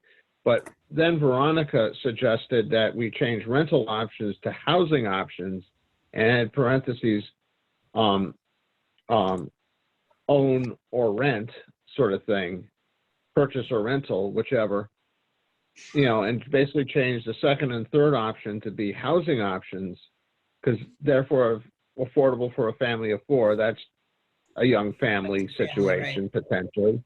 And then the same thing for the, unless I'm still not opposed to having the separate option, but I think if you change that to housing options, the second and third ones, I think that in theory covers that question. Is that correct, Jocelyn? Yes, I think that there is, I don't know if you're interested in this, but I think, if you're interested in whether people think that there needs to be more rental options, and you're curious whether they feel like there should be rental options and purchase options, or just purchase options, or just rental options. Right. So it's up to you. You could just say housing options, and that leaves both open. But if you're curious about whether they're interested in rental, or, because maybe they think there are purchase options, but there aren't rental options, or vice versa. This is Eileen Arbutus, not to throw another wrench in the cog, but what if we were to put rental options for seasonal, like on the lake, people sometimes only rent during the summer. and perhaps we run out of rentals quickly in the for people to be able to come out here in the summertime. Bob McIntosh here. I mean, that specific type of rental, I think the market drives. I don't know that the town would. I don't know, but I think that the options are already there. They are what they are, is what you're saying. Yeah. Well, in a lot of towns, what we see around here is actually that the rentals are only rented seasonally and not yet rented year round. Yeah. So there's sometimes a shortage, you know, if it used to be a year-round rental and now they're just doing Airbnb, then, you know, somebody who wants to be here all year round and only wants to rent for now, or can only afford to rent for now, doesn't have that option anymore. Anyway, that's what we've seen with the towns that have seasonal rentals. So again, it's up to you guys whether you're interested in asking the question specifically around rental versus purchase options, or whether you just want to know in general about housing options. Well, I think, yeah. How about if we duplicate those two questions? One is rental and then put the other one purchase options for the same two questions. So just duplicate them and make two rental and two purchase. We can do that. I'm cool with that. And then we would know, like Jocelyn said, how many people would be interested in renting or purchasing.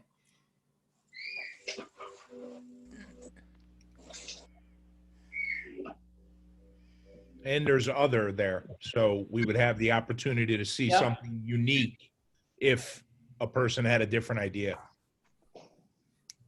So we're going to add those two options, yes, and leave the rest. Yes. Yes.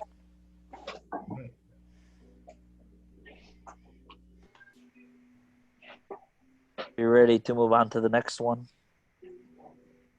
It looks like it's up there. All right, so number 10 is, do you and your family members have the housing options in Morris that you need?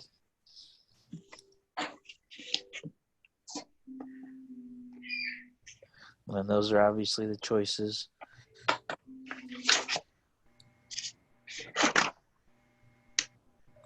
This is Eileen. I think that the question is pretty simple and the answers make sense to me. This is Veronica. I agree. Yeah. The only delineation might be is that you could split up the fourth question and have one that we anticipate at some point that we that are, you know, you could split that up that we, or actually split that up in three questions, that we, our parents, and the third one would be our children.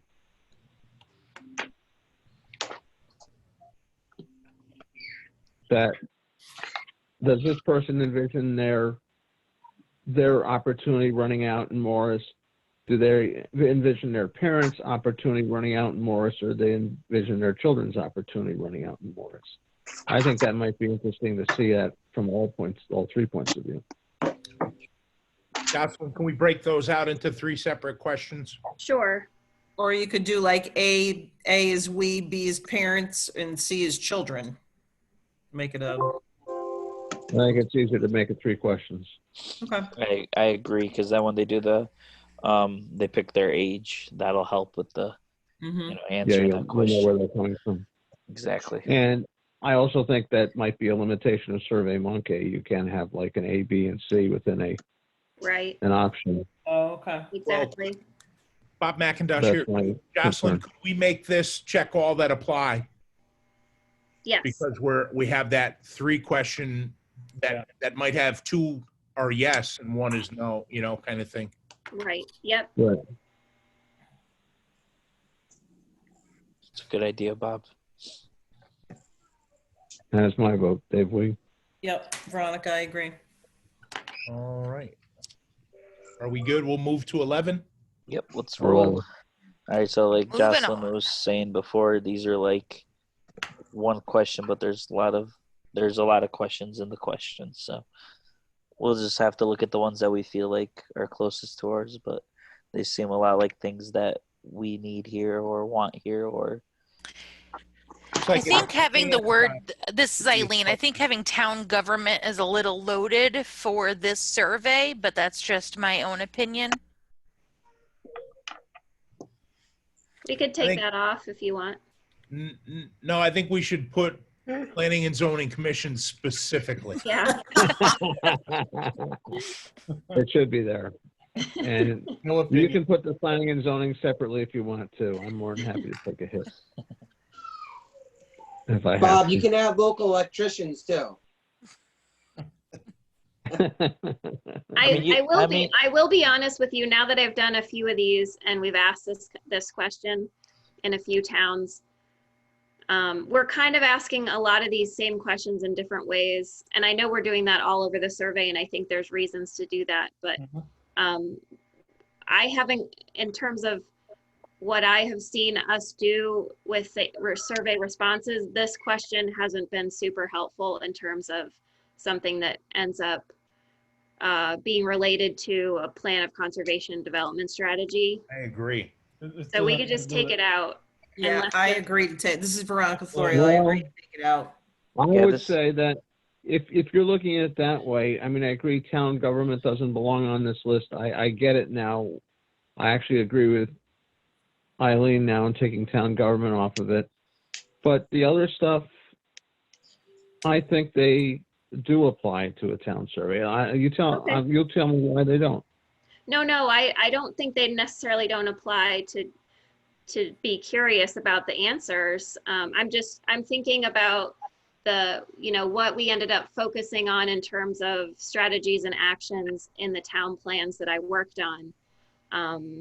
And this didn't give us much more information than we already had. Like, for example, recreation activities for young children or for teens. I think there are a few other ways that we ask that question. Yeah. But again, I'm not saying you should take it out or leave it in. I'm just expressing that I didn't do much. We haven't done much with the answer to it in the other. Veronica. I think we should stick with all those questions except for the town government. They all apply. Okay. Or maybe we should come up with some ideas for, because I mean, senior services isn't any place else. Hiking trails, maybe not, but I mean, maybe there are some more specific things we could add to this. This is Dave Wigg speaking. I would get rid of town government, get rid of the volunteer fire, and leave everything else. You don't need the volunteer. You don't need the town government. And we asked the volunteer fire department in other places. Yeah, we don't need that. Yeah, I agree. I think it's more about your services in town and activities, which the activities are broken up between the children, the teens, adults, seniors. So it breaks it apart a little bit. But it's also, how long people are going to stay on there clicking off the surveys. You're starting to lose people. And again, the other thing you could add in here would be, the one thing I can think of goes back to your commercial. I can't think of the right term for it, but shopping and I think there's some commercial questions coming up. Oh, is there? Okay. More like economic development questions are coming up. Get rid of the volunteer and get rid of the town government. I mean, is hiking trails really a service? Oh, it's 15. Yeah, that's like, coming. Yeah, White Memorial, you got other trails. I think it's, It's an amenity. Yeah, it's an I guess I didn't read the whole word, the whole but we're not going to go clean the trails and make them fair and better. Good. Yeah. This is Kevin Curley. The one thing about the hiking trails is the vast majority of the trails, you take Roxbury, it's a mix of Steep Rock and Roxbury Preserve. And for us, the majority are state-owned park and privately owned White Memorial. Right. Something that we don't necessarily have control over the way, say, Roxbury would, because they have extensive preservation trails. Yeah. I agree. That's why I kind of brought it up. I didn't. The other use thing the right words. is that maybe you could add the land trust in here. Well, how often do people use the land trust in our town for? Well, maybe that should be here, and maybe we need to pay more attention to it, and this would tell us that we need to pay more attention Yeah, to but it. then you could put the lake, you could put the beach on there, you could do a lot more stuff too. So Then if maybe we're we talking, this is Kevin Curley. If we're talking specifically about services, one of the things that Those I are haven't, services. one of the things Beach that I and rec. haven't noticed in throughout here, and they may be later, is when we're specifically we start talking about recreational services for children, and the library's mentioned. But if we're talking about town government, maybe instead of nixing that, that should be more specific, like transfer station, road work. I mean, we are trying to get Yeah. a grasp of. Change it to town services. Yeah, I Maybe mean, we should, yeah. Yeah, instead, this is Veronica, instead of town government, put town services. That's all.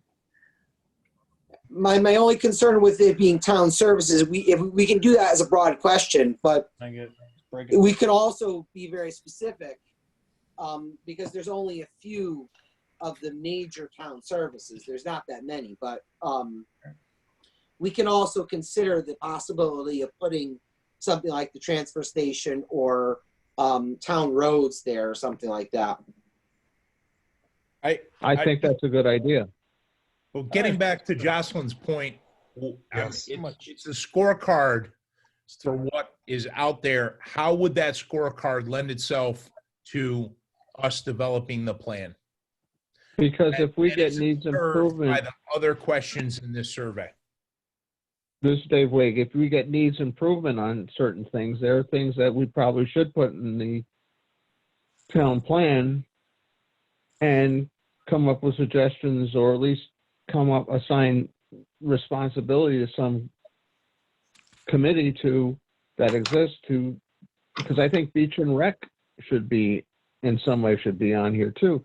Like the Morris, the Morristown Beach or some thing along that line. I mean, but couldn't that go under recreation? I mean, But let's specifically Beach and Rec. How would planning and zoning, there's already a significant portion of the town that's a park, it's a beach. What would you do if they say there aren't enough activities? That's really not, are we going to go and develop or recommend purchasing a new piece of land in the plan to do X, Y, or Z? I mean, it seems like for Beach and Rec, all of the tools they need are already owned by the town. It's what they do with it as a commission. No? We already have that in the plan, in our tentative plan, purchasing a piece of land. For Rec? At least we're talking, putting it. No, just in general. Oh, but I'm saying that I was speaking specifically to Beach and Rec. I mean, from a town plan standpoint, they have. Right, we don't need it. Yeah.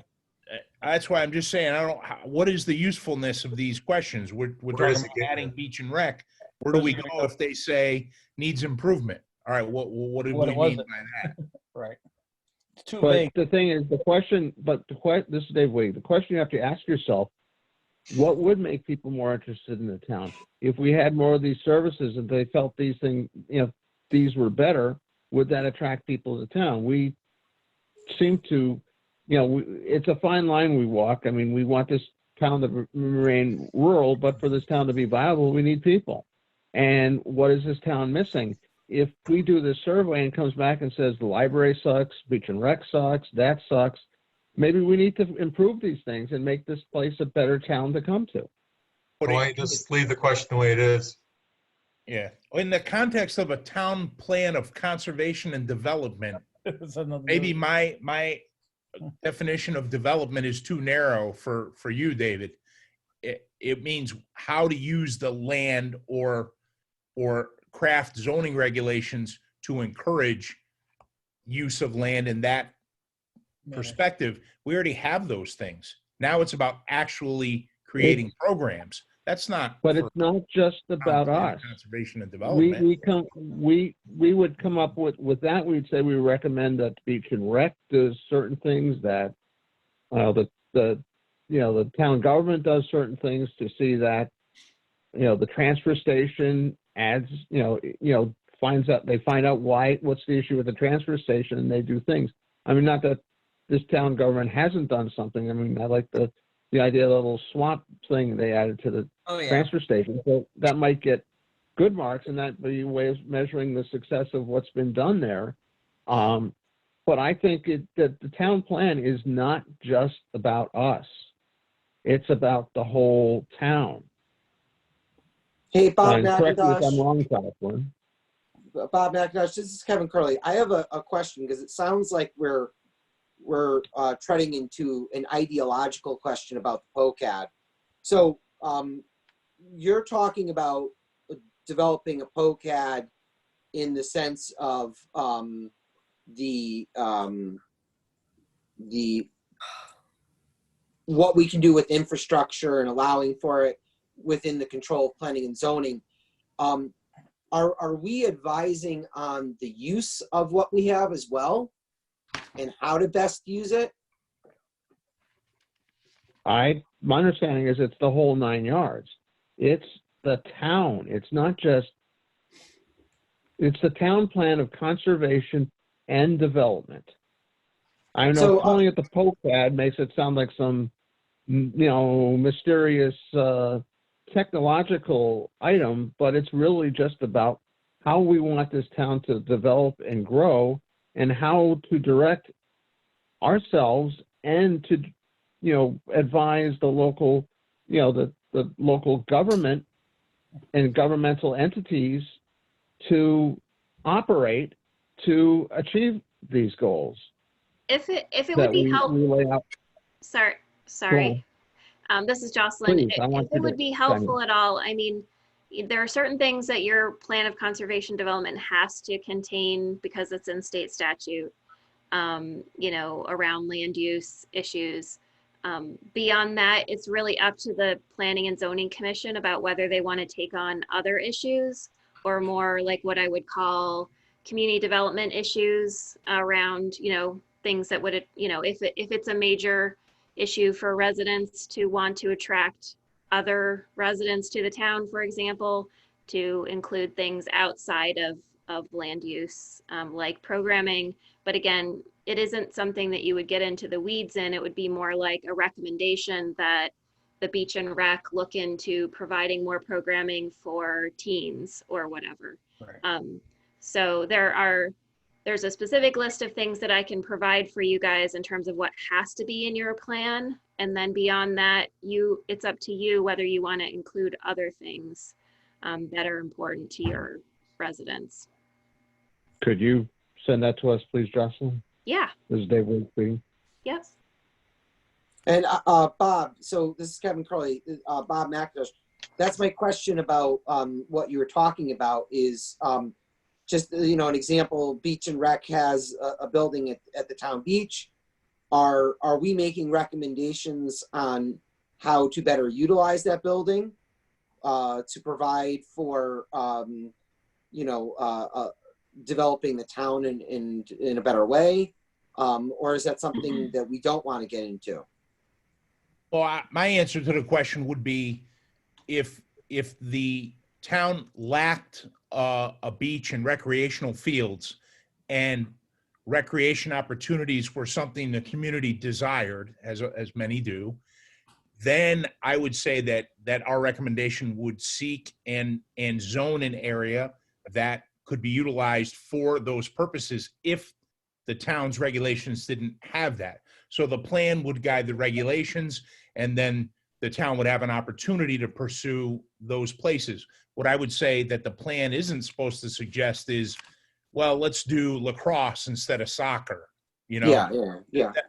That's the direction we were starting to head towards, where that's the Beach and Rec's job, in my view, Yeah. This is Dave Wade, but I think what we're debating about is whether we say that the Beach and Rec needs to develop additional activities for teens, or or do we not go that far? But the argument would be that if we deem that the lack of an effective beach and rec, or whatever it is, lack of effective school district could be the same thing. I'm not saying that's what the issue is in either case. I'm just saying those are examples. If we feel from our survey and our talking to people that that's an issue in town, we can make recommendations. They don't have to follow it, to these boards and these, different agencies to take action towards a certain goal that we recognize as a need for the town. Well, David, this is Tom White. Isn't that what the question's really asking right there in front of us, number 11? Yeah, exactly. Okay, that's so why I'm saying it's important. Can we kind of agree that that would be a good question? Pretty good responses to that question? This is Veronica. I think the questions are pretty good as they are, except for the town government one. Like we said, we want to know if, people are unhappy that we don't have enough recreation activities. And like Tom said, these already fall under the beach and rec purview. You don't have to put beach and rec, but these are questions that fall under that. Could we also add a box underneath for comments so they could list what they think possibly that we're missing? Like, we don't have soccer or... Yeah, we could do like an other. I don't know if that Or works. just put a comment box. What do you feel, a section that says, what do you feel is missing from services and amenities, maybe? And what you think we're doing good on for services and amenities. Do both. Comment box.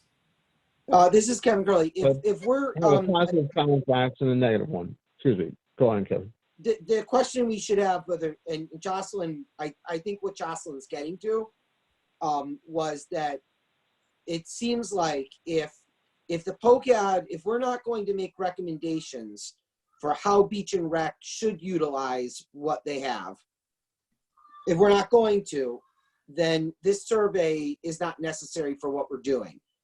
If we're interested in making recommendations for Beach and Rec and what they should do with their facilities, then this survey portion is applicable. And I think we should make that decision. If we're interested in making recommendations in these areas, then we should retain the survey. And if we're not, we should get rid of the survey. Do we have to make And again, my argument, share the info? Dennis Dave Wig, my argument is that if we care about some of the other questions we're asking, this is a way to drill down and understand what some of the issues might be underlying the lack of things that we're getting, the negative responses we get on certain other items in this survey. And therefore it is our interest to do this and ask these questions and make these recommendations. I recommend taking out the town government, the volunteer fire, put down other for comments on the bottom and move on. Well, I would say town services might be an option. All it is the dump. What are they going to say? Yes, good, bad, no to a dump. I mean, that's all they're going to do. I mean, I think it's pretty good service over there anyway. It's fantastic. Then you have an opportunity to say that if we have a town. How can you ask how the service is over there? Off the transfer station, but Our transfer station. that is an option. I don't think at a minimum, I don't think it's relevant to anything anyway. Government. It's our amenities and our service. Go on. Could I jump in? We spent a lot of time debating the merits of these, yes or no, good or bad. Simple. We could ask the questions, get the answers, decide to do nothing with it. For sure. It doesn't hurt anything to include it. And I certainly didn't mean to debate the usefulness of this stuff for certain aspects of town government. I just didn't know if it really pertained to the POCAD. And if even just one of us thinks it does, let's keep them and add to them if necessary. Yeah? Let's just share. Yeah, we share the information. That's all we're going to do with the other piece. Exactly. Okay. Then I think just do we have any ideas about? We already put Beach and Rec.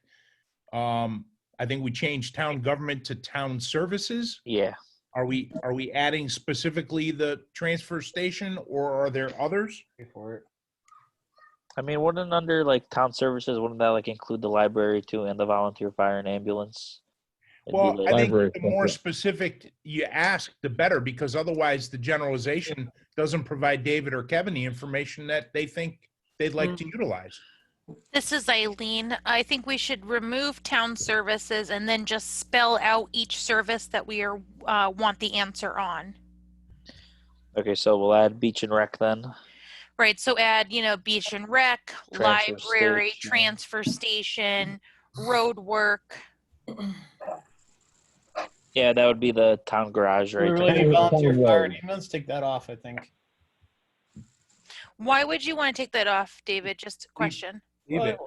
Well, you're rating your service. You're rating You're rating the service of volunteer fire. We get the information, Dave. It's not, Yeah. we utilize it. We're not going to be publishing it to defame an organization or to hurt feelings. We'll see what it is. We'll make a recommendation or we won't based on what we read. Right. I agree. Okay, so we added That's the point of beach what and we're rec, doing. transfer station, town garage, library is already there. And we removed the whole line of town government. Yeah, I took that off already. Yes. Okay, thank you. So I think we should move on because we spent a lot of time on that one. Yeah, sorry guys. That's okay. 12 looks like an easy one. These ones, Saying Roxbury to Morrison, we're done. these ones are a little more simple. Volunteer fire company. So 12 is, do you feel a strong sense of community in Roxbury? That should stay With the same, I volunteer think. on board. Yeah. 14 is good. So 12, I think we don't really have to discuss that, I Well- don't think. Good. Move on. 13 is good. It's Veronica, Veronica. 12, 13, 14, I think are fine. Yeah. Okay, let me just write that down because, okay, Jocelyn's back, but I'm writing them down too. On 13, would you put down, would you be interested in volunteering and put a line? That should be a separate question. Uh, Well, actually, we don't know who they are, so how we're going to reach out to them? That's true. well, at the end, yeah. Put something. All right, so let's just keep those the same. Let's go to 15 now. All right, this one's a little longer, but this one says, please select whether you agree or disagree with the following statements regarding economic development. And then everyone look through them, see if we need to change any of them.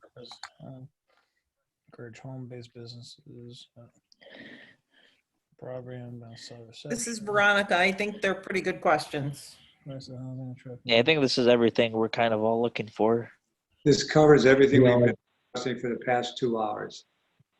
True. All right, so The only question is if we can come up with something offline to add to it. Right.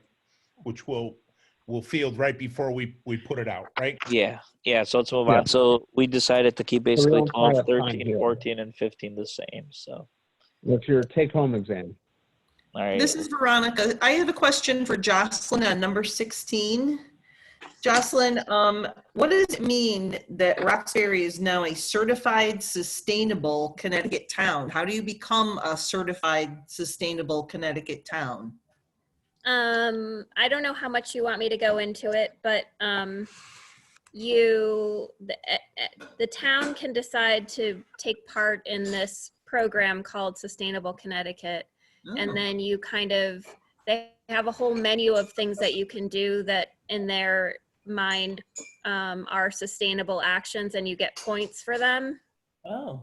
So you become certified. Can you send that to us as well? I can send lots of information to you on that. Yeah. Okay.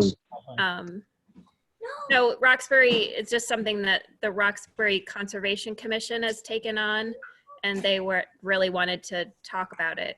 So you can,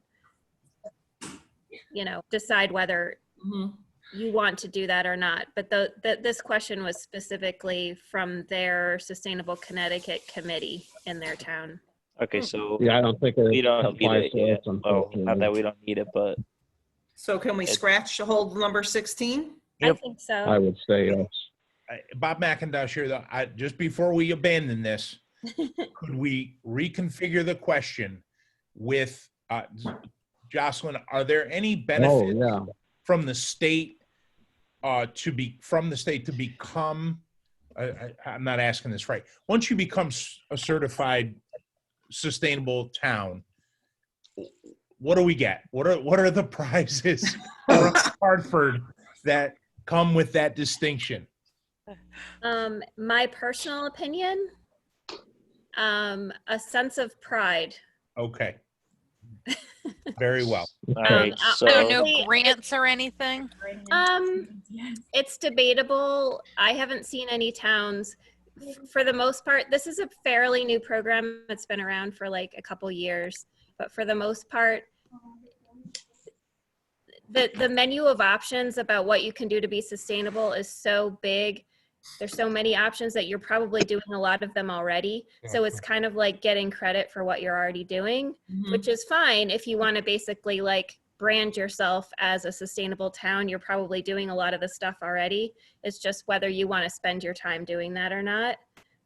It does give you ideas about things you might not be doing that that category, and helps you think about some other things you could do. So again, if there's a group of volunteers in town that want to think about those things and recommend them, then you could, I don't know, Tom, if you already have folks in town that are thinking about that, or. I was at the Council of Small Towns town hall meeting earlier this year, or was it last year? I can't remember. And I spoke to the person from Sustainable Connecticut about this. And yes, just like Jocelyn said, we're already doing a lot of what they kind of promote under this program, but it is something we are considering. This is Veronica. Hey, Tom, maybe should we keep this question and say, do we want Morris to be a certified sustainable Connecticut town? And we could list the things that you know that we're already doing, perhaps? I don't know. I think you'd have, I kind of think you'd really have to have a lot more information out there for people to consider before they would decide whether or not they want to be part of the program. There's nothing wrong with the program at all. I think it's a great idea, and there's a lot of good things within it. And it's just a matter of having enough volunteers and the support to bring it forward. I mean, that could be like a goal in the plan of development. Yeah, we could add that as a goal in the POCAD to become a sustainable town. We don't even need to really ask this question. I guess this is Dave Wiega. My feeling on the matter is, I like all the options to check here. Can we come up with a better question to ask to get feedback on these options rather than, because I have no issue with the concept and what we're the sustainable Connecticut idea from what little I've heard of it right here, but I don't think it really applies to us, and I don't think, we'd have a way to go before we, I agree with whoever said we have a way to go before we put that down as a recommendation, but what are some ideas of what you'd like to see in town, to see the town do to improve Morris? Or what would you like to see? I guess I would say a lot of these things are, again, repeated issues that are in other questions. So if I were you, I would recommend just taking number 16 out. And again, I can get you information about Sustainable Connecticut, and you could make a recommendation in the POCD, again, that the town consider creating a Sustainable Connecticut committee or whatever. Perfect. You don't have to ask a question about it in the survey to address it in your town plan. I agree. Scrap it. Well, I mean, we don't talk about renewable energy sources anywhere. We really don't have much on employment and business opportunities. I'm not concerned about the municipal economics. That one could be nixed. Is climate change a concern to town residents? I think that'd be useful to know. Yes, we've kind of mentioned the volunteers, but I think that also needs reinforcement. Dave, this is Veronica. How about if we took renewable energy sources and added it to 15 under economic development, that Morris needs more renewable energy sources moving forward, and then we could really kind of scrap the rest of question 16. There's one. Okay, let's go down. Go back down. Let's go back down to that list.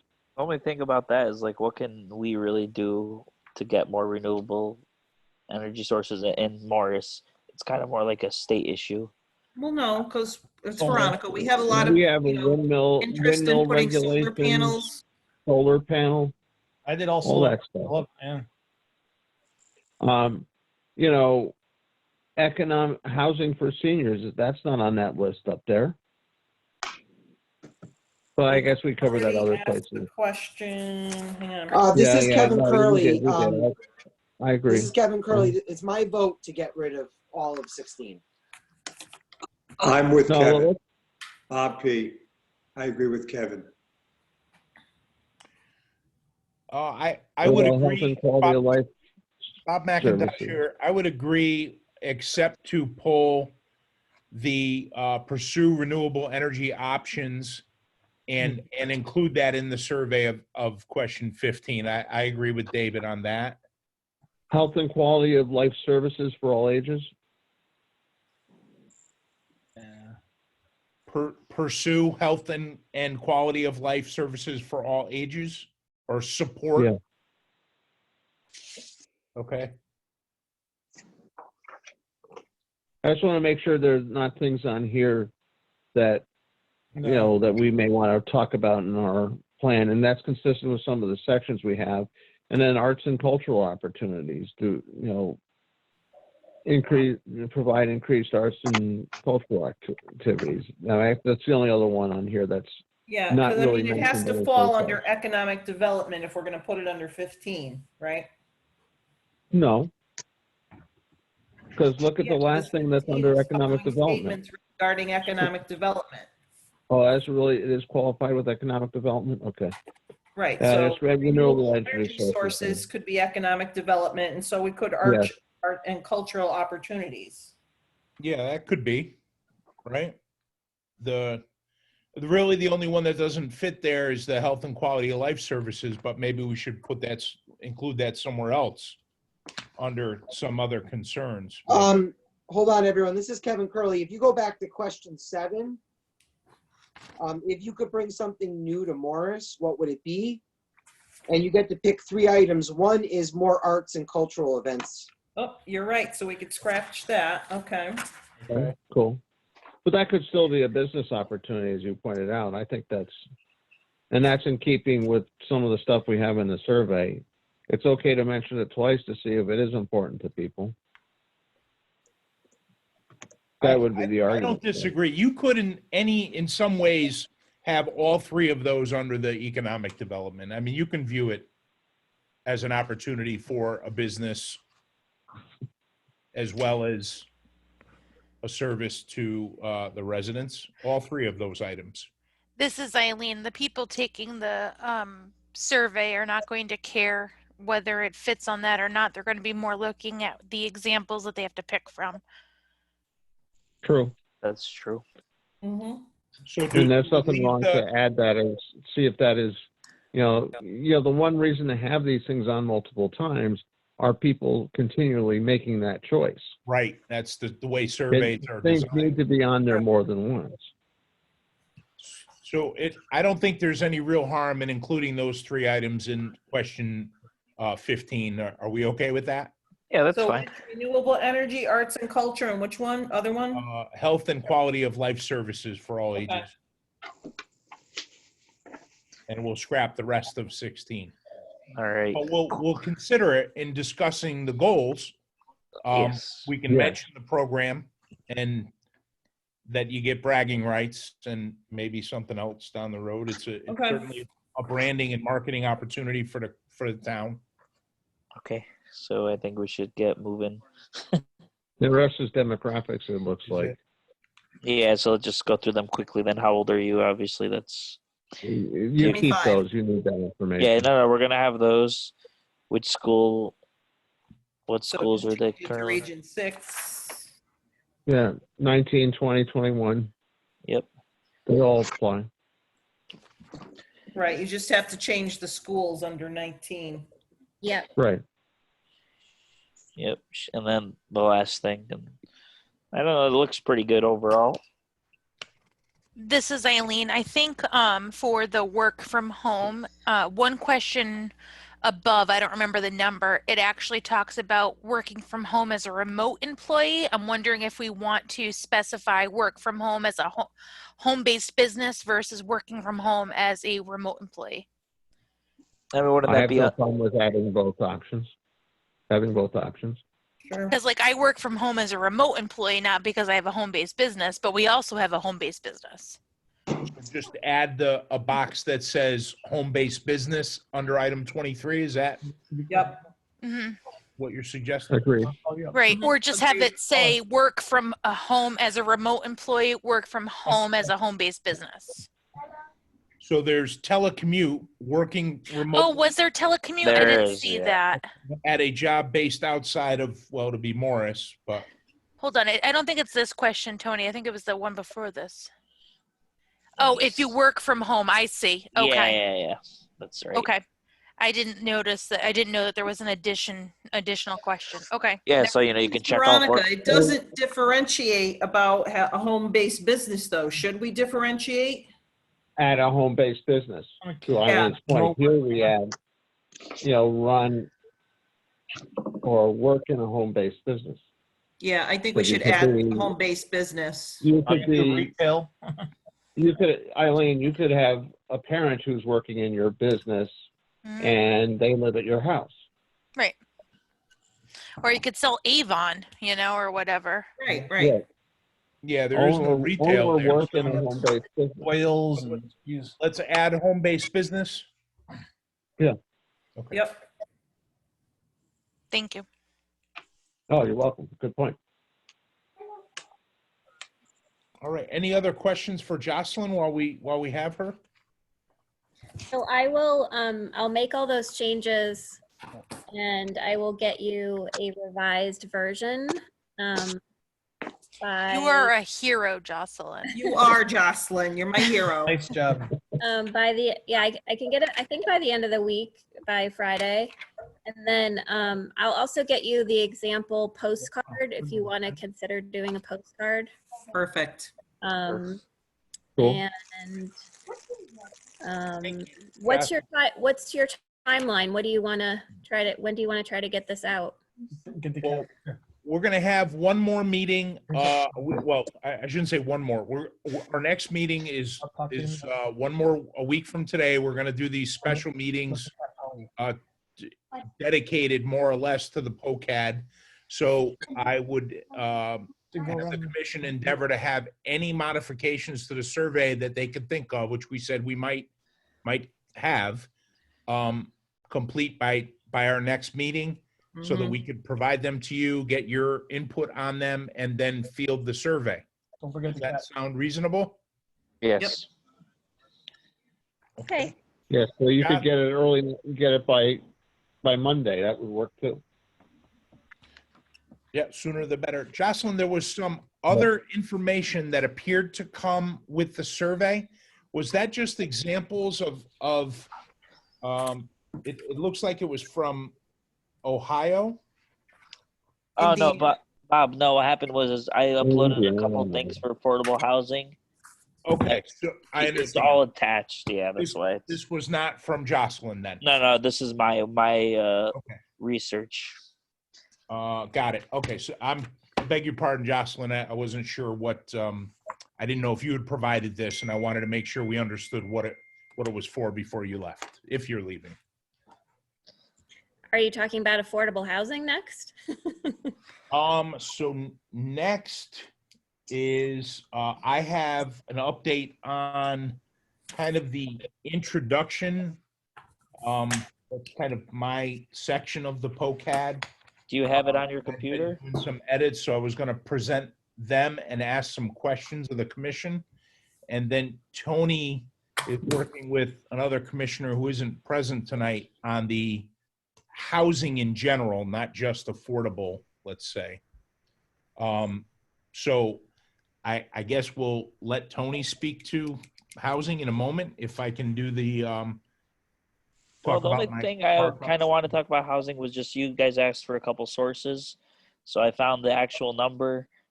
It's like, it's actually on here. Hold on, let me find it so I can tell you. That was all I wanted to really bring up. I didn't really do anything else. I just did some research basically, but let me get to it. It's at the bottom here.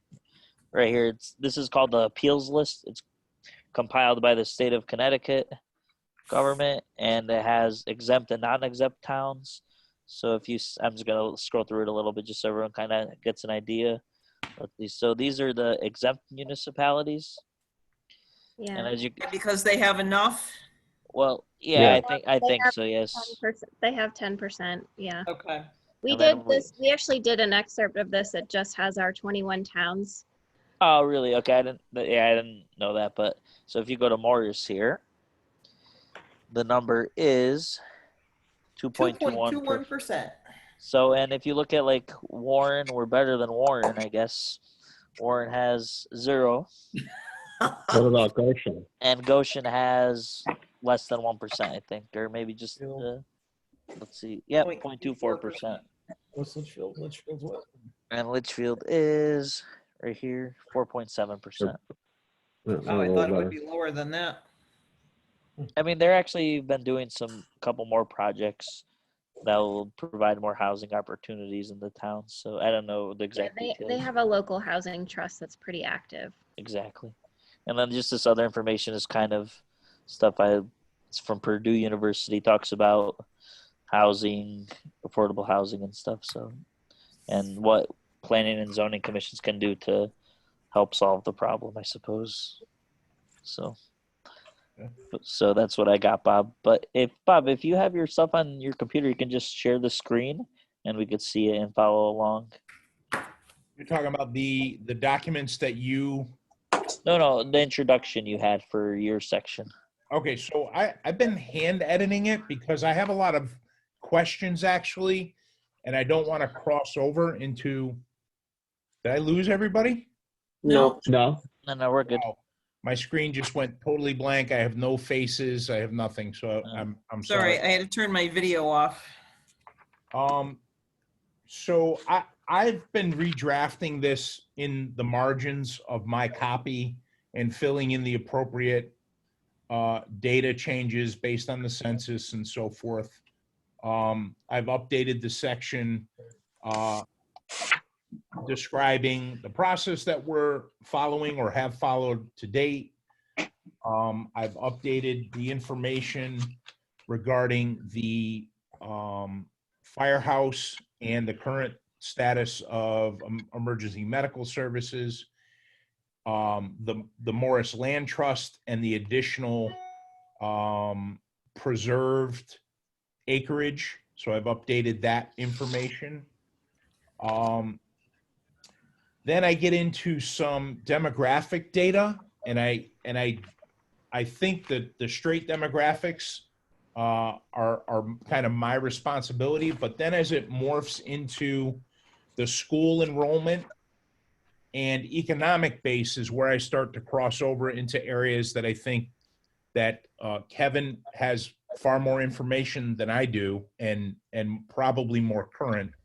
And then I wasn't sure where Bob, I might be kind of overlapping with Bob on the economic base section. So you guys have all the data that we've already collected? I do. Yep. I've got stuff from Partnership from Strong Communities, and you delivered us a bunch of information when you visited us late last year.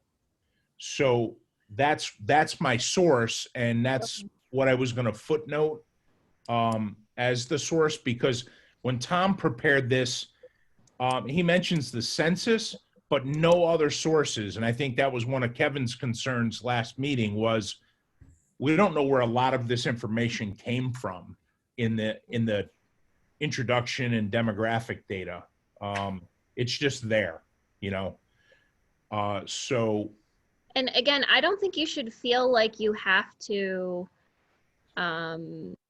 if that data isn't helpful for you in thinking about what the current conditions are or what the future holds, don't feel like you have to keep it.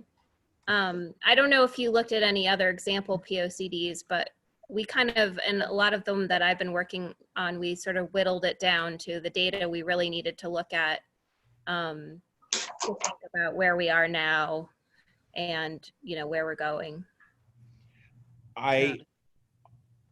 So one of the questions that I had is, and maybe you're Jocelyn, the right person to ask, is when Tom did the draft on our last plan,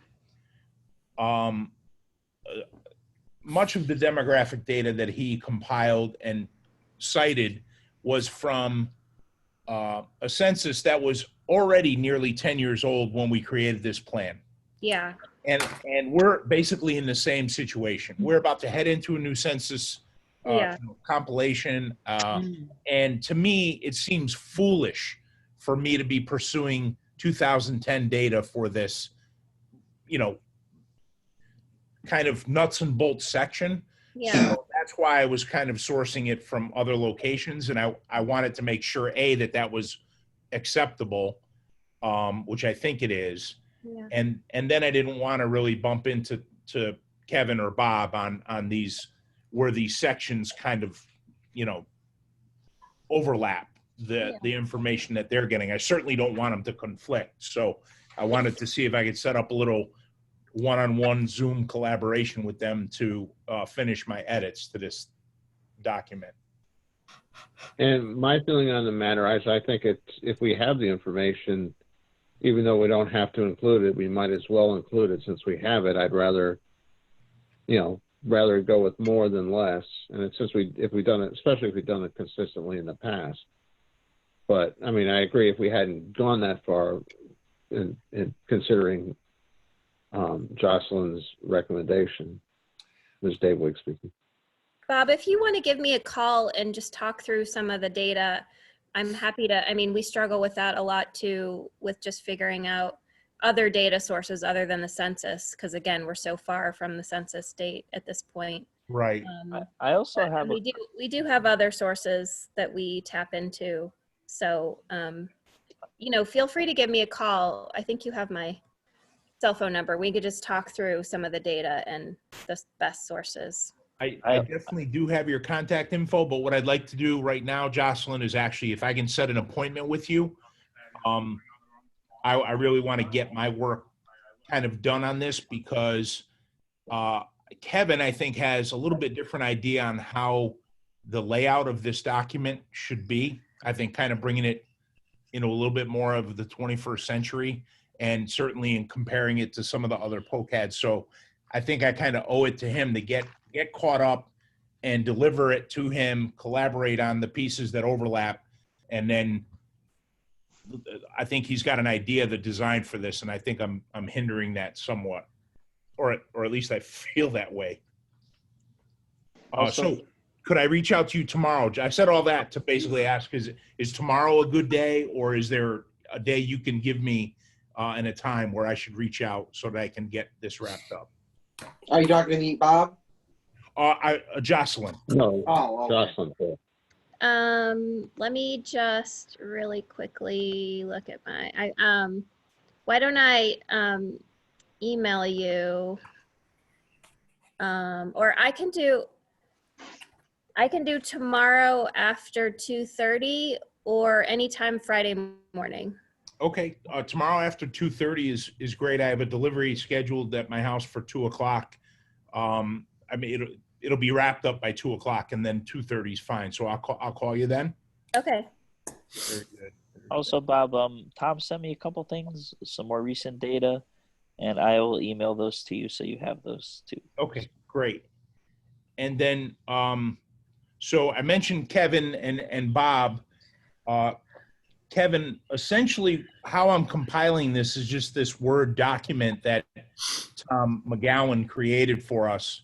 And I don't think that's the look that we're going for moving forward. So is it just sending you that document helpful to you, or not? Yeah, send whatever you have. Email it to Bob and I, and we can just read it from there. So what I'll do is I will send you the updated Word document with the edits that I've created, but I'll also send you a PDF with just some hand markups of the sections where I think you likely have more or better data or ideas than I do for the sections. And you can include what I've written down or not based on, if it conflicts with your stuff. Obviously, I don't want it there. But does that work for you guys? So you'll get an editable document and a PDF with some of my ideas, and then we collaborate it from there. Sounds great. Works for me. Awesome. I didn't quite realize the overlap last week that we had until I started to look at those sections, and I thought, you know, these guys are already working on this stuff, and I don't want to. I didn't really have good information to begin with, so I certainly didn't want to make it wrong. So I'll just send you what I've done. That's all I have. Let's call it a night. Oh, Bob, I saw you yawn, and if I still had my video on, I would have yawned 10 times already. I think we need to elect officers before we do anything, before we adjourn tonight. And just, I'll go. Thank you, Jocelyn. Thank you, Jocelyn. Good night. Yes, thank you. Good night. We appreciate it. And could you just give us a 5-minute status on the complaints that are on the list too? Please. Okay, we should probably do, because Bob would probably like us to elect a new commissioner, or the chairman, I'm sorry. I'll do it. I'm okay with any order. Bear with me, folks. I've lost all the video. I can still hear you. So I don't really have. We can see you. You can? Okay. Do I look stressed because I can't see you? Because You're like rubbing your eyes and everything else. When it went blank here, the stress level went up like 1,000 times. Put your cursor in the upper right-hand corner and check the view that you have. Make sure you have it set to like tile, perhaps. I don't even have, all I have is, it says Zoom in a big block in the middle.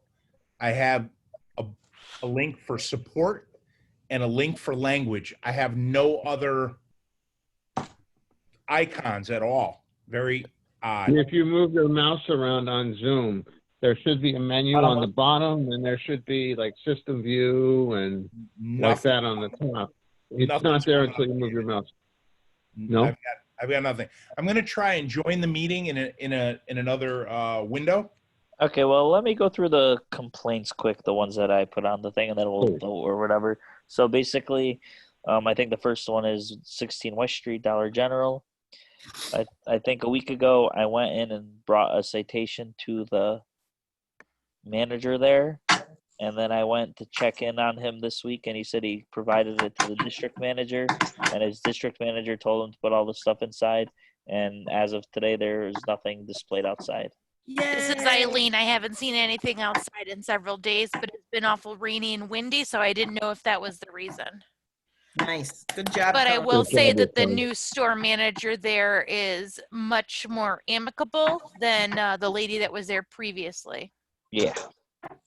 So sometimes we just, usually we send it to corporate or whatever. They're never going to get back to you, and you call district and they never call back. So I just figured I go straight to the source this time.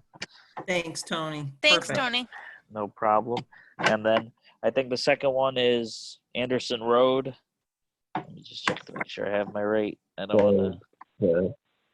The shit pile that has new metallic shit instead of horse shit or cow shit. How do you really feel, Dave? Let's keep the language down. Of course, he didn't say this is Dave Wigg speaking before he said that. That was Dave Wigg talking shit. This is recorded, so let's just be a little more. Let's reel it in on my final night, please. Oh, Bob. I can't think of which. 1 second. Let me just check it's not his final night. His final night as the chairman. Yeah. The second one is 30 Anderson Road, potential junkyard. Bob and I talked to the people who own it. They told their tenant to clean it up. I haven't seen any improvement, but we'll keep pushing at them. And they also said they would come meet with us and everything, whatever we need to do. So. Yeah, Tony, if I could jump in. By the way, I have video back of everybody, so I feel much more comfortable. I did speak with the chairman of the gun club. He was actually grateful. He seemed to indicate that, well, he indicated that he felt that the letter from the commission was going to be helpful in dealing with his tenant. They have every intention of getting it rectified. The tenant has been, kind of difficult to them, and he thinks that this will be the ammunition he needs. I think we need to reach out to him, Tony, this week. Sure. I wanted to do it earlier this week, but got a little tied up.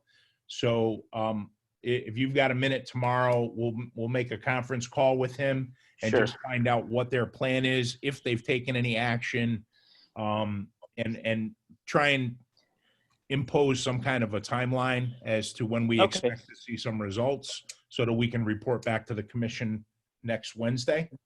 Okay, that's fair. Yeah, that's fine. You want me to update them on item 4C? I can just do it. It's no big deal. So we sent the letter to Lamb Chop LLC, which is the owner of West Shore Seafood, about the parking. So she sent the letter back basically saying that she thought we were harassing her or whatever, but that's not the point. So she gave us, her lawyer called me and we set up a meeting. And the lawyer came in and provided us with an updated site plan with more parking to adequately cover the amount of tables and so on. So, and then Bob, if there's anything you want to add, feel free to. Well, the intent is that they're going to present a new site plan for approval to expand their parking to meet the standards set forth, the ratio to indoor/outdoor, to the seating spaces to the parking. I think the commission needs to review that in light of the history of the property, determine whether or not what they propose is in line with the regulations.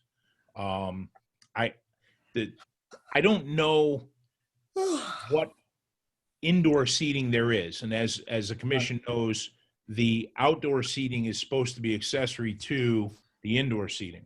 I don't think there's any indoor seating. Well, there was originally proposed some space inside, so I think it's going to be necessary to review how that use has evolved and attempt to overlay whatever pre-existing non-conforming use that the property may have had in its life as the Bandmore. Is that right, David? I think you're probably the only other, maybe. I've heard of it. At least, I never went there, at least if it was still in business in '86 when we moved here. So Lisa was the one who knew of that. Remembered it. Barbara Angelati was here. She would probably be able to talk to it. And it may be, we may need to call on her to kind of help assist with guiding this, because I don't know that the proposed outdoor seating quantity, I know that the parking works with what they propose and what they have there, but is this expansion of the use appropriate is the question that I have. I'm happy that the attorney is, looking to bring forth a plan to solve the parking problem, but is the expansion appropriate? I'm not saying it's not. I'm saying it needs to be reviewed. It's not just a matter of approving the new site plan, in my view, but that's for the commission to take up. The question is whether the expansion is legitimate under the pre-existing non-conforming use. Exactly. And if it is, then all they need to do is address the parking, which they have to address no matter what. Correct. Because the safety. This is Eileen, Well and said. forgive my for not knowing the answer to this, but isn't half of the property in the town of Litchfield? Do we have to take into consideration that part of the property, or are we only talking about the part of the property that is in Morris? I think we can look at the site plan as a whole. If the commission chooses to get guidance from Steve Byrne or a planner to that effect, I would certainly encourage that. And again, I'm sorry, I didn't know the answer to that before I asked. You're definitely correct That's in okay. that the property is divided between two towns. The majority of it is in Morris. There is parking in the town of Litchfield. Litchfield. It is one parcel. Mhm. Our regulations indicate that for certain uses, the parking has to be on the parcel or an adjacent one. It doesn't say it's got to be within the town per se. So if the parcel can provide the necessary parking, even if a portion of it is in Litchfield, I don't know that that's bad or would be the cause for a denial, but we should look at that as a commission. Tony and I were braced for an attorney to push back, and that's not what happened. So we were both very pleasantly surprised. He was, we expressed some concerns about handicap accessible parking and any improvements to the lot to accommodate a wheelchair bound person. So, and he recognized that that's, something that probably needs to be addressed, and took his plan, and we haven't heard back from him, but we're getting to the season. I think had the COVID-19 scare not happened, we'd already be well underway there, perhaps. I have a tenant who actually works there part-time, and they've started working there on occasion. People aren't allowed to sit outside. They have to only sit in their cars. So I do know that they are starting to work a little bit there. My only other question is does one town's planning and zoning supersede another town's planning and zoning? So for instance, if Litchfield's planning and zoning is more or less restrictive than Morris, does the business have to comply to the one that is less restrictive or more restrictive? I think the only thing that, and again, this is for the commission to kind of pursue, I think Litchfield could only regulate what happens on the portion of the parcel that's in Litchfield. If they had a more stringent parking requirement, it would not apply to the portion of the parcel that's in Morris. Okay. This is a very unique property. I think that, if Litchfield attempted to try and impose its parking regulations on the portion of the parcel that was in Morris, I don't think that we would particularly put up with that. I don't suggest that they would even consider that, but I think we kind of need to look at this parcel. You pay taxes on Overall, both we wanna properties? support the business. We want to do it in a way that doesn't get people hurt on the state highway. Yeah. Where they pay taxes? Are the taxes on Morris or are they on Both. Litchfield? They are. Both. Okay. Yeah, they're taxed in both towns. Yeah. Thank you for that clarification, Bob. Well, I wouldn't call it that. It was an opinion more than anything. I mean, Steve Byrne is their lawyer as well, so. No, is it? Oh, well, that's handy. Oh, boy. Conflict of interest. And just Right. following up on this section, I'm not going to mention any specific property because it's not on the agenda. Last Wednesday, I did drive around town and take photographs of a number of properties that have been on our agenda in the last year or two. I'm going to forward those to Tony. There are some things that have popped back up in the last month or two that need to be addressed. A couple of them very recently off the agenda are now going to find their way back on, I expect. Until I send you the pictures, that's probably all that we should say. Okay. Right. Yeah, I don't know if I can. I wrote ZO update. I don't know if I can be broad in terms of. I think you could, as long as we don't take any action, that you can just mention them. So Yeah, I mean, the only thing is I wrote Tucker an email about seeing the horse on the property. I didn't see it in a little while, but you told me one day, so I went by and I did see it. Yeah, And then I sent the we may not email. want to get that specific. I sent the Right. email. No, I'm just saying. So I went by and I didn't see it today, but besides the point. And then some person called, showed interest in Richard Van Ness's property, seeing what kind of things they could do there. So That was that's your report. Yeah.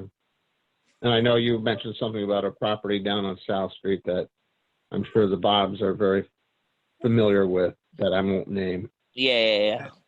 that'll be a group of photographs. You're Nothing to do with you, David.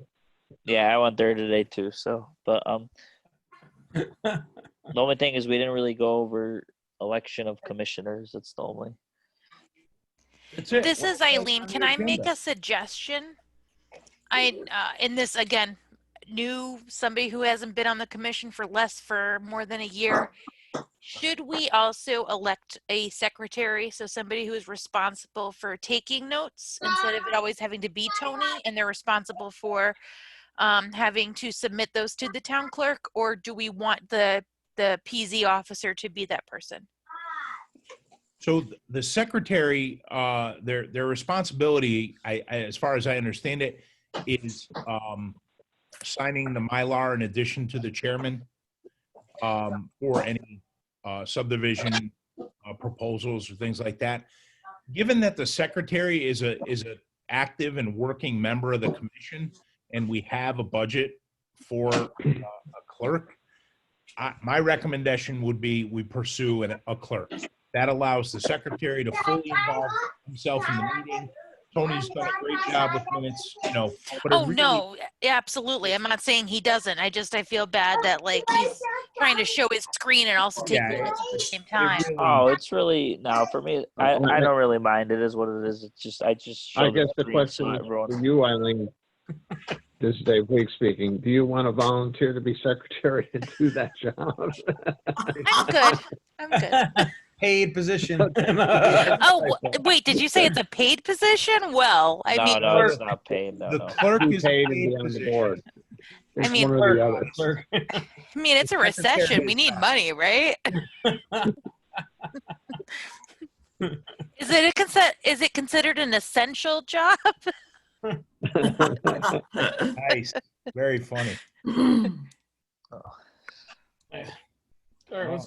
Well, the commission want to entertain motions for officers, or did we lose Kevin?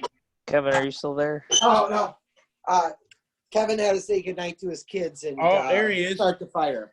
There we go. Good job. I think maybe we should start with vice chairman first. And he is here. David, would you consider doing it again? And then we'll discuss. I'm perfectly happy to stay vice chairman if people want me to be. I will motion for David as a slate of candidates. David Wig for vice chairman. I was going to nominate him for chairman. Who's up for? Well, This is Eileen. Who wants to be chairman? Who wants to be chairman? Now, I don't know Who if I have wants time to to be chairman.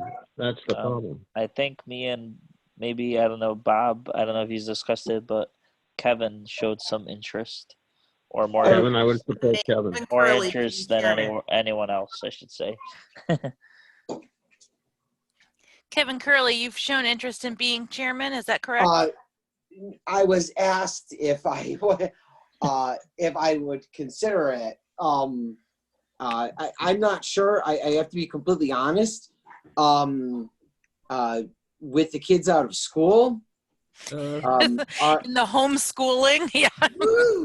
our lives changed with all three kids out of school recently. And my major concern is I'm not really sure how I would be capable of doing those daytime responsibilities that Bob McIntosh has given the new normal. Well, nobody can replace Bob Mack. I mean, No, Bob. Nobody can replace you, Bob. I don't know. I don't feel the same. Sorry for not sharing that sentiment. We're going to tie you to the chair and not let you go. Well, why don't we just Kevin, I appreciate your honesty. This is Eileen. Yes. Everything changed in the last 45 days, I can imagine. Well, why don't we vote on Bob's motion for Dave to be vice chairman, maybe? Dave and you, Dave Wig, you have no desire to be chairman. Is that correct? I have a day job and it's busy still. And if once this all ends, I might be on the road half the time too. And that's, I like being chairman. I would do the job, but I don't see having the time to do it. Not that any of us here seem to have the time to do it. If when this stuff ends, if Kevin wants to, we could be vice chairman and chairman, I could try to do the day-to-day stuff, over the next couple of months. And then when things go back to normal, Kevin could take over. I don't know. That's the only comment I can add to the whole thing. But who here has time to be chairman? Yeah, I'm working full time and I work full time, but I am very passionate about this committee. I know it doesn't seem it, but I am. So whatever the commission needs, I am more than happy to help with. So Eileen, would you want to be chairman? She was looking at that secretary job as soon as Clerk. aide became bantied about. Well, I don't know. Bob's leaving very big shoes to fill. That's all I'm gonna say. Absolutely. Did a great job. Man. I mean, it's been a run, I'll tell you. Bob's still gonna be around. It's just that someone else needs to Do the take- day-to-day stuff. Again, it's not like I mean, I can run the movie meetings. I just can't do the day-to-day stuff. Yeah, I think I think with Zoom now, I mean, it's easier for me to support whoever might be, running a meeting, because even if I can't be in town, I can participate. And I'm not sure really what the answer is. I don't. I just know that much like David, I'm running out of time to be engaged on a regular basis and help Tony in the office during the day. Although we're working pretty good with the text, huh, Tony? yeah. good I thing think we that's got this. Well, yeah, Dave, what it's if easier. you were to become chair and you had a very supportive vice chair to help you? Good thought. Only the thing is Eileen, don't you do a lot of traveling as well? But we have Zoom. No, I'm I sitting in a understand. hotel room. No, What I el- understand that. yeah. I'm just saying, as in, Yeah. Well, So, well, to prior to support- having Zoom, if I was in a hotel Well- room, I wasn't able to join meetings. But if we are going to be able to continue to have this option Mhm. in the fall when I have to travel more often, I would still be able to log in. And if it's not video, if I'm driving, I can call in and listen to and contribute to the meetings. The key question is, what are the facilities in town hall to support the process in that manner? Going I mean, forward where after would the we virus. meet? How would we have the video displayed? How would they see our faces? Because I do this, I usually, when I do work meetings, I don't put the camera on. It's like I'm You know, sure you nobody can do it can without do I'm sure you could do it with just the voice, as long as when you talk, you identify yourself. But the thing is, but I don't see the board members. I don't see the public. I mean, And sharing how are- documents. how are other towns doing it? What are the requirements for that? I think before I can accept Zoom as being a viable way of doing this, not that it isn't, I believe that the electronic meetings are, but do we have the facilities at town hall to support this once we go back to, having public meetings and supplementing those public meetings with talking heads when they're not in town? Yeah, we need a Which big, I know this is Veronica, we need a big screen TV in the meeting room. Well, I mean, the meeting room, we have the projector now, so Yeah. that's Oh, we probably do, okay. And you just hook it up to a laptop. exactly. So that would help with that. As long as somebody on the committee is willing to allow the use of their laptop, because I don't think the town would provide one to us. Of Well, course. they may have to. They may, Yeah. They may yes, have- but I don't know if that's the plan. And it Or looks like that's Tom has something we dropped put off into the Is there money in call. the budget? I mean, we I do mean- actually have some money in the budget because Oh, you need the cheap we're $300 doing so one. good. But I mean, what I could do is My as we Chromebook was only like $250. Yeah. get closer to the end of the year, I can see how much we have in the budget.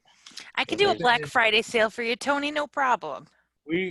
Not to be facetious, but the town is going to get all kinds of COVID-19 money to deal with this.